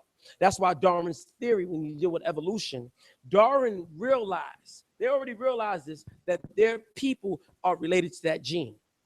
Okay? The missing gene, the missing link. Let me tell you, anybody that deals with evolution, here's how you catch them. You know when they say, oh, you believe in a mystery God, you believe in the Bible. This is how you catch. They dealing on faith. Because guess what? They never found the missing link. So what would that be considered? Faith. And it's based off Darwin's theory, something that he said, so everybody believe in his theory. That's faith. That's religion. When you, by definition. Go to the next one. Let's see. So we deal with this rhesus monkey. Let's see. The white man is a damn monkey. I'm sorry. All right. It says the Europeans RH, rhesus monkey. Look it up. Fact or secret. Originally, the black man's body did not require the formation of antigens. This is what happened to us now when you deal with white blood cells. It says the Europeans, however, did. They always was like that. The antibodies that formulated to support those antigens, blood type AB antigen, caused the red blood cells to clump up, and that clot is called agglutinin, right? Cellular agglutination is a prelude to cellular hemolysis or red blood cell breakdown. And this is it doesn't happen to us, right? And strictly on the basis that type AB antigens in the cells make the cells susceptible to agulation, right? It says those particular antigens are classified biochemically as agglutinogens, and is on the basis of the presence of absence of agglutinogens. In other words, meaning that those blood cells couldn't fight the other blood cells. But we have that. We created from that through melanin. So they don't have that to fight that off, right? So it says what? In the red blood cells, right? That blood cells is falsely grouped by the white medical science establishments as O, A, B for the purpose of transfusion. So when you say, what's your blood type? O. What's your blood type? A negative, B. They do that for this purpose. And this was Darwin's theory. This is evolution. They realized that they're the only ones with that monkey gene, the Rh gene of the rhesus monkey. Okay? That's not in your body. That's not in your blood. This is why when you get a cut in the wound, it heals very fast. You ever seen you don't worry, they have the cut still there, the scar still there, because they don't heal that way because of these antigens. So when we understand this, you're different people. You are a superior being, but we don't believe that. It says what? But one of the biggest kept secrets in the white world of medical science is the other blood group, a group that is exclusively European. That group is called the Rh factor. The Rh stands for rhesus, and rhesus is short for the rhesus monkey. The Rh factor is a plasmic agglutinogen antibody first found in the bloodstream of rhesus monkeys, whose origin may be in North Africa and Asia, but whose species foundational root is equatorial Central Africa. According to white geneticists and biochemists, that agglutinin antibody was found to be of hybrid structure, which supposedly classifies the rhesus monkey as a Makai mulatta, which means mixed or origin, mixed breed or produce. What that means is this.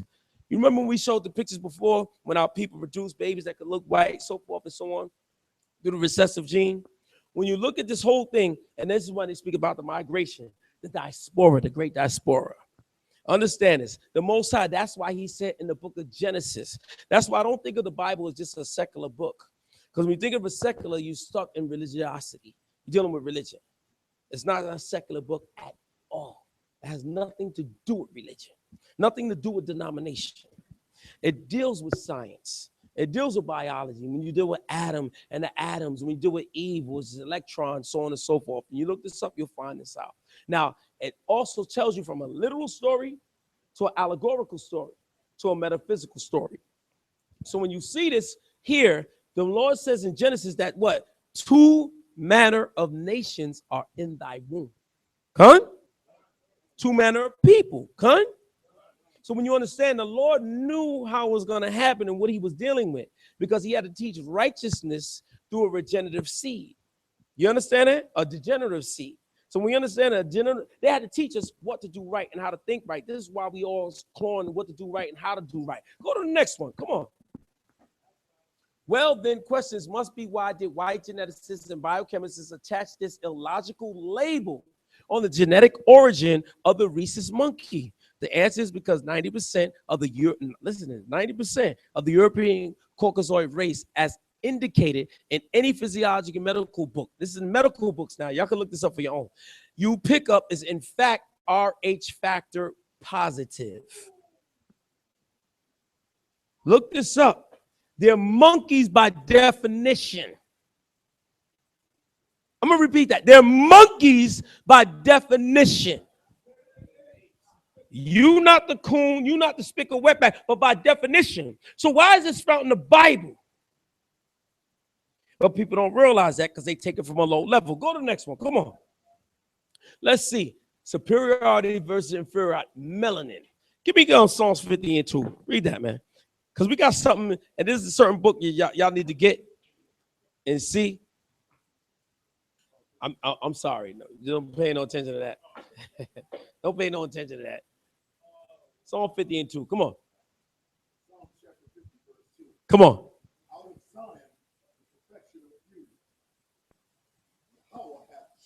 out of Zion, the perfection of beauty, Yahweh did shine. Now I'm gonna tell you this: when you read the Bible, you're gonna see the word light a lot. Light, your light shine before men. Yahweh Shai kept expressing that when you go in the New Testament. When you deal in the Old Testament, you're gonna see light.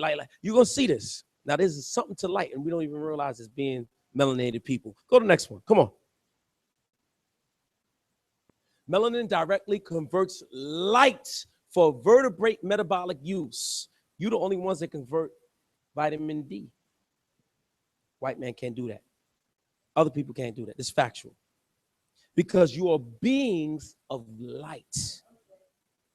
Being a light being, you are able to convert the energy that the Most High put in the earth to be like him. That's why I say creating his image after his likeness. So it's a specialty to when you see the white man at a certain level. So you have to think, act, walk, and talk on this level. This is abstract, right? It says pigments serve many visual, obvious animal functions. And if you read this report, now this came from a medical report, actually. This came from a medical report. So what's the name of that site? The medical site.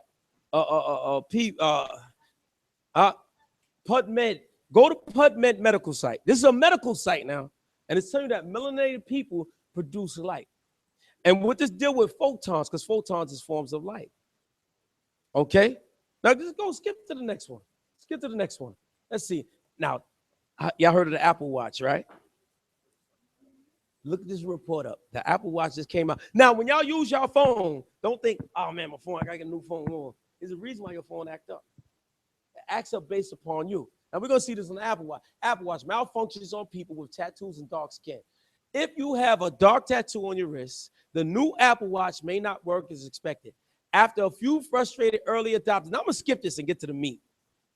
But scientifically speaking, now this was a report now. Could tattoos and dark skin really foil the Apple Watch? Now here's the quote from the doctors. It's certainly possible, says Dr. John Feiner, a post-oximetry researcher at Hypoxia Lab and, watch this, and professor at the University of California, San Francisco. He says this: melanin does absorb the infrared and red light that post-oximetry uses. And my guess is that tattoos, depending on their color, could reflect some of the light so that it doesn't pass through the tissue. Certainly skin coloration can have a pretty big effect. And they're recalling the Apple Watch now because they're going to put it up and hype it up. That's why you get the new one. And a lot of people don't realize, you know, you got your Apple iPhone. Remember the Apple 5, what was it, S, right? Or C? Which one came first? The S, and they made the C. You see how they made them right after each other? Because this was the same problem they had. Because melanated people, you affected the LED light. But they won't tell you that. You affected the LED lights when you use it. That's why you put your phone to your ear. You're like, my call dropped. And you think, I got to call these people. It's not because of that. It's because of you, who you are. And they did a report. They don't have these many drops. So when you think about superiority, inferiority, you have to ask yourself, who is? Go to the next one. Come on. Leviticus. Well, we know what that is. And it breathes about blonde hair. Go to that. Keep skipping, man. I ain't got to talk to Hebrews about this. I don't have to talk to Hebrews about this. I don't have to talk to y'all about that. Wait, look at these bums. Look at these, they bums. I don't have to talk to you about that. I gotta go to the next one. I don't have to talk to you about go to the next one. I don't have to. I don't have to. Now, let's see. DNA from sperm of ex-partners lingers in female, flies and influences the genetics of her offspring. This is important. It's important for two reasons. When men, whatever, sisters jump around, open their legs, different men, whatever. Here's my question to y'all. Who remembers the old Halle Berry? Raise your hand. Does she look different? She looks different. See a white ass husband? This is the effect. This is the effect. Who remembers the old, what's the other one? Jennifer Lopez. For you from my brothers. Remember Jennifer Lopez? Oh, she look different when she was Ben Affleck and all them? You understand? This is not a joke. It's not a game. This is life. You're light beings of the Heavenly Father. So when you deal with people, things changes. It changes their system. Go to the next. Come on. When a woman breaks up with a man, she usually wants every remnant of him removed from her life. A new study suggests that, wow, try as she might, there may be one last piece of him that she's stuck with for good, his DNA. It's in the body. So this is why we got to teach our sisters certain ways and how to deal with it, whatever, forever. You are stuck with a man more than you ever realize. So that's why you got to make the greatest choice. But beyond that, I was dealing with this. So a lot of our sisters are dealing with white men. So you can't change from his poisonous semen. It's factual, it's poisonous. Because we had a book, but we're not even going to go through it. So I just want to skip through all that. When he has high levels of ammonia.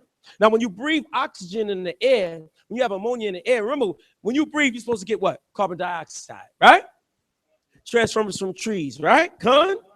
Now, most people may not like this, but when you're around white people, this is factual. Science, you look it up yourself. When you're around them, what do you think you're breathing? Huh? You're breathing high levels of ammonia. And it starts damaging your system.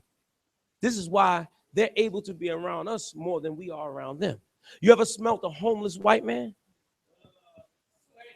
What's the difference? You ever smelled a homeless black man? It's two differences. It's two differences. And why? Because of what's in their chemical makeup. You understand? So this is why we have to be very, very cautious in how we deal with it. I mean, it is what it is. It has nothing to do with opinion or anything. It has things to do with science. Go on, man. Go to the next one. Go next one. Come on, skip that. Skip the offspring. Y'all study that for yourself. Skip the offspring. I want brothers and sisters to go home. Skip that. Oh, wait. Pause it. Pause it. Now, the reason why we're going to pause this is this. How the sun sees you. Don't let no goddamn body ever in your life fool you. Remember, the Most High created all things to see things as he did. When we go to Baruch chapter 4, right? Verse 60, it tells us that what? He commanded the sun, he commanded the clouds, he commanded them, and they all obey him. Animals obey him. Only disobedience is the children of the Most High. We disobedient because we create an image, so we act like gods. We're very disobedient people. So now let's see by science what happened.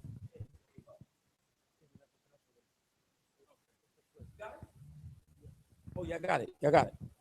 Now watch this. This is what the sun does. Watch this. Now, this is on the camera. They went to show a camera what the sun is doing to them. And ultraviolet, go back to that, man. Pause that very quick. Y'all gotta understand this. I don't want y'all to miss this, man. You know why I don't want you to miss this? So I understand who you are when you're walking. An ultraviolet camera can show not yet visible, meaning you can see with your eyes, but this camera can say changes to your skin. Okay? Now let's see what happened to their skin compared to yours. Go ahead.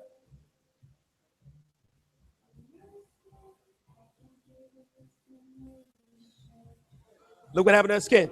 Look what happened to their skin. Huh? That's who you're around. That's who's at your job. That's who giving you a check. Most of the record. Look at this. Look at this. You got to slow it down, man. It's going too fast for them. This shit is real. And I mean this. You know why? Because these are people like diseases that you want to stay away from. Like all the shit you want to stay away from, this is who these people are, man. But we don't believe that. But this is what they believe. This is why you see Amalek with his own community. And he walked by you like this. He don't want to touch your hand. He put the money on the counter and let you put it on the counter. He said, yeah, thank you. He wants you out of there. But this is how we supposed to think. This is science. Go ahead. Look at this. This is the same woman. Pause it. Pause that shit. You know why? This is the same goddamn beast under the camera. Now the camera is showing her deterioration, man. So this is who we around. Look at this. The same woman at the same time. The UV camera showed how she deteriorates. Go on. Come on.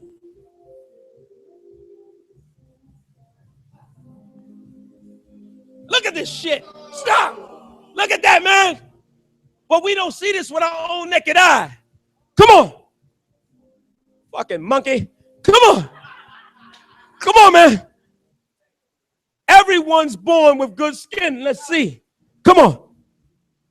Here's a baby. Come on. Watch this. Come on, watch this. Y'all gonna see something.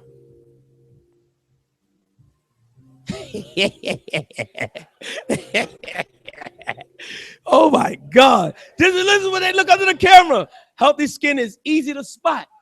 Let's remember this. Healthy skin is easy to spot. Say that. Say it loud. Healthy skin is easy to spot. Now watch this. Come on. You can't see that. That's under the camera. That's how people. Keep going. Keep going. That's how people. Keep going. Keep going. Oh!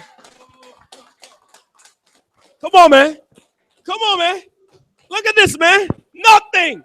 Nothing. Come on. Go ahead. Come on. Now watch this glass box of light. They're going to show you how it blocks it. See it blocked from her eyes, around her face. Okay? What is that? That's melanated glass. Sunscreen. Watch what sunscreen do. Now watch this. Now y'all going to understand that it's real when they wear sunscreen. It's going to show you. Come on. Come on. So this is what sunscreen looks like. Come on. She's putting on her face. Let's see the camera. Ah! Come on, man. Come on, man. Come on, man. Come on. Come on. Come on, man. They don't even believe it. Look at that shit. Come on. Oh! Oh! Come on, man. Who's the monkey? Come on, man. Wow. Wow. Unbelievable, man. Look at this, man. Look at this. Y'all see that? You see that? You see that? Give me Deuteronomy 7:6, man. I need it, man. I need it, man. Look at this, man. Look what they put it. That's what sunscreen do. It protects them. So who the hell are you, man? So you understand? You're the chosen people of the Most High. So when you stand next to them, you have to look at them how they look at you. You understand? Move back.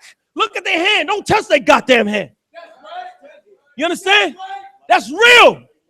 That's real. But we don't think like that. Well, you know, you brothers got to, that hot shot, he got to calm the fuck down, man. You understand?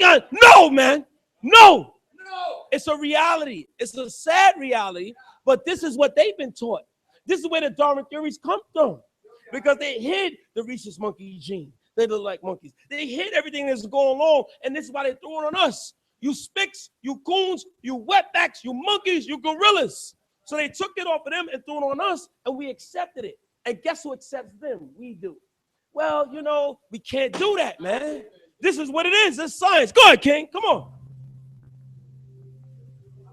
Look at this. She's sunscreen down. Sunscreen down. That's it. Come on, man. Oh, look at that. Look at that. Look at that beast. Look at that dog. Look at that. That's real. We're not making this up. That's not how we feel. It's not about hating the white man. Pause that, man. It's not about hating the white man. It's about understanding the white man and understanding yourself. If you love yourself, you stay away from that which can contaminate you. That's factual, man. Why do you think the white man wanted to sleep with black women in slavery? Why do you think they wanted to go and get the men in slavery? Why do you think they went and got with the Hispanic men and women in slavery? Why? So that they can survive, man. This shit is real. Don't let nobody tell you different, man. And don't let nobody come in your goddamn face and tell you, well, you got to you can't rearrange that, because they understand the science.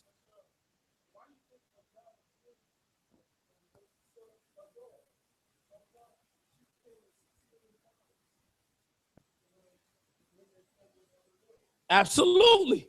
And this is what our people don't realize. And this is factual. Look up SP50 and SP15. SP50 and SP15 is what they put in sunscreen. And what it is melanin from dead bodies. That's where you get the sunscreen from. Look that up. Look that up. From blacks and Hispanics that are dead, man. So this is real, man. Well, there ain't no about hating no white man. There's knowing who the white man is. When you look it up, it says that every disease that is dormant to mankind is in his body. Why? Because he doesn't have melanin in him to protect him. This is a real thing. This is not real. You have to look at him what he is. Who got a dog? Raise your hand. You got a dog. got a dog. And brothers got pits. Brothers got this and that. You know what I'm saying? Listen, you have to treat them like a dog. Oh, who love their dog? Raise your hand. I know you love your dog. No big deal. Love your dog, no big deal. That's how you treat him. I'm not being racist. I'm not being an asshole. I'm being truthful. I'm being an asshole a little bit. But I'm being truthful. I'm being truthful. You understand? Because we have to treat him as such, because that's how he looks at you, man. You're a goddamn pet, man. You work good. That's how you work. So you deal with him the same way. You know, just envision your mind, your dog at home. No big deal. That's how you gotta do it. This is real, man. So this has nothing to do with racism. It's reality, and it goes back to our Bible in Genesis when he says 2 manner of people in thy womb. So be 2 nations. That's why he thinks differently. Let's understand this one thing. Go back. When you can't deal with evolution on a certain level. Think about this. The Bible tells you that in the book of Isaiah, it says that the earth was round and Most High sat upon it, right? During Columbus' time, they thought it was flat. And he got everybody out there. Now, think about this, and don't sleep on this. Where did every so-called white man come from when Columbus got him? They came out of insane asylums, prisons, and hospitals because nobody else wanted to go. And they came over here. So who do you think is over here in the Americas? The crazies. But we are, they're effing crazy. Why is it that we don't walk into a crime rally and go, hey, man, what you guys talking about? We don't do that because we know, all right, we got to go to war. Why is it they walk up to your camps? Why did they ask you what you got on? Because it's embedded in their mind to think differently, man. This is real. Go on to the next one. Come on.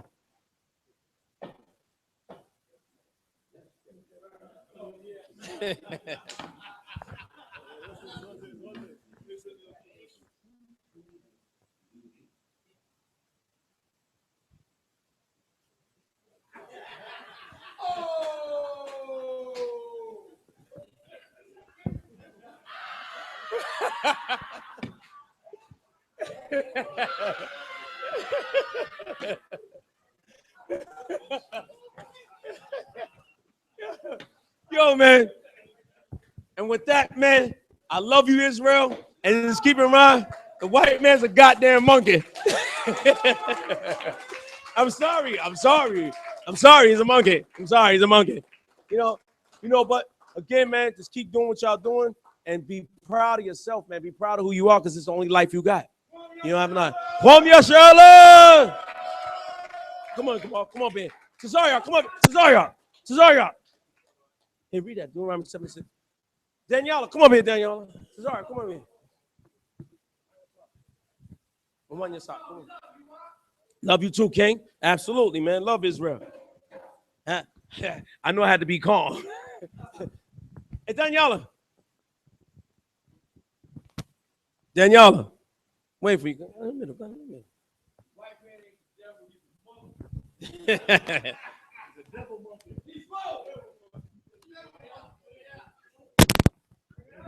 All right, I'm gonna let these brothers close out, say what they have to say about their respective schools, respective camps. You know what I'm saying? And just keep in mind about the nation of Israel. What we gonna do? You know what I'm saying? Left or right? Look. Yeah. Go read that scripture.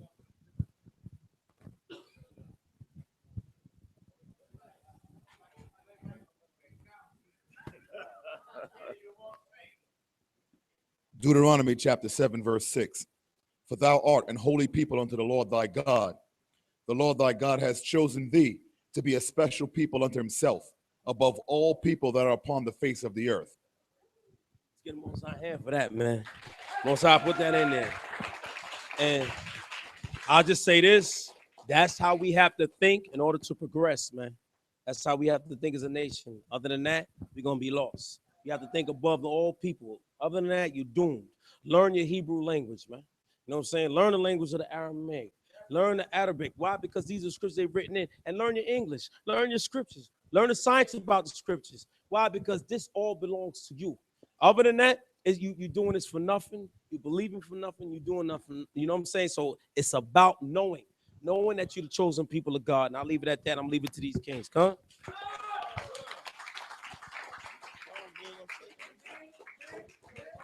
Psalms 133 say, how beautiful is it for brothers to dwell in unity. So that's what represented the night with the brothers that came out, Hashar, Danyala, GOCC. So I think they all deserve a hand praise for what they did and the presentation that they had. And like Hashar said, we just got to keep the unity going amongst brothers. Israel is really all we got. The law, statutes, and commandments is what's going to keep us, especially when y'all see the times that's happening out here with the attack on black people. So that's the only thing that's going to keep us. So that's all I want to say. Just to land back what the brothers are saying, that 10 years ago this was unheard of. Different camps coming, just chilling, and just hanging there, understanding that there's going to come a time that we have to perhaps put aside our differences and go to war with our enemy. You understand? So this is a beautiful thing, because this is what we always wanted to some degree. And so any camp out there that's watching and things of that nature, man, we're not looking to come together under one particular banner. We should just be in a situation we could say shalom to one another. That's all we want. That goes a long way. If you have a business, I want to know what you're doing, because I don't want to spend my money to the Arabs or the Africans, right? I want to spend my money with people. We just talking economic freedom. Just understanding that if thing hits the fan, you understand what I'm saying? If I see ISUPK in a fight, I'm gonna go there and defend my brothers. You understand what I'm saying? Because we are a nation, and just keep supporting that. Just keep supporting unity, and just understanding that keep your money and your business and your love among your people. Siempre pa'lante. I don't really have much to say. I'm always humbled to be amongst my elders. I just want to say it's always a blessing, and I love all y'all, man. I get amped up anytime I come to events like this, because I like to see my brothers and everybody fellowshipping together, and I'm thankful that the Most High allowed us to come together, and I'm witnessing all of this. So all praise be to the Most High. Excellent information, Elder, and all praise be to the Most High. We got to keep doing this, and Kwame Yasha Allah. Man. I'm gonna say this, man. Tazaryak did his thing, man, holding it down before we got here to actually put our presentations out. Myself and Hashar, we want to give presence and respect to the brother Tazaryak, Yahweh, man of ISUPK, for holding it down for us, man. That's what family is all about, man. And listen, let me say this, man. Whether you brothers acknowledge it or not, and I acknowledge it, we all come from the ISUPK. If it's not Yahana, but it's actually that acronym, ISUPK, most of us come from that acronym. So we have to give the respect and honor to that brother, man. And thank all praise to the Most High for this brother holding it down, man. You know what I'm saying? The Most High is working with this brother, man, and the Most High is using this brother in a lot of ways. Y'all brothers see this brother more than any of us. More than myself, more than Gabar, more than Hashar. This brother's on the front lines defending the name of the Most High, the Creator, and Christ. Every opportunity he gets, man, and putting it down without fear. Putting it down without fear. You know what I'm saying? It don't matter what question they ask this brother, man. He puts it down for the Most High and Christ. And we have to respect that, man, because he represents all of us, man. They don't know the difference between AOC and LOI and GOCC and ISUPK. When they see this man, they see Israel. So when he's representing every last one of us in this room. So when you see this brother on side of the TV or whatever channel you see him, give him his respect, man. Give his brothers respect, man. And we say, Kwame Yasha with that, man. All praise to the Most High.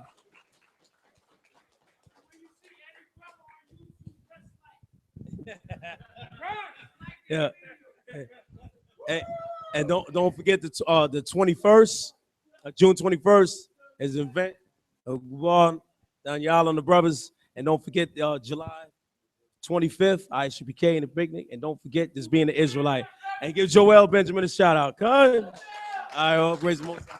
Right, we give the brother Joel Benjamin, who's in the back, man. The brother Joel Benjamin, we give him respect, man, for opening up his venue. You know, somebody, real quick before we go, somebody asked me on YouTube, how much is it to get in?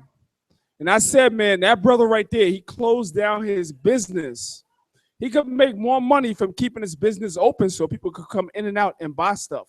He makes more money. He closed down his business so that we as Israelites could come in here and we could push this knowledge. So we have to give that brother a lot of respect and love. for opening his business, for that us as Israelites, we could come in here and we could shut down the conscious community. And I'm gonna say this before I go. And hopefully this is caught on camera, man. We done shut down the conscious community for the next month, 2 months, year, whatever, man. You guys gotta come with a whole new plan about evolution than what you had, because we done shut you niggas down for at least another month, man. With that, I'm gonna say, hey, I sure laughing like, bro, I can't believe you said that, brother. Hey, I'm gonna say what I gotta say.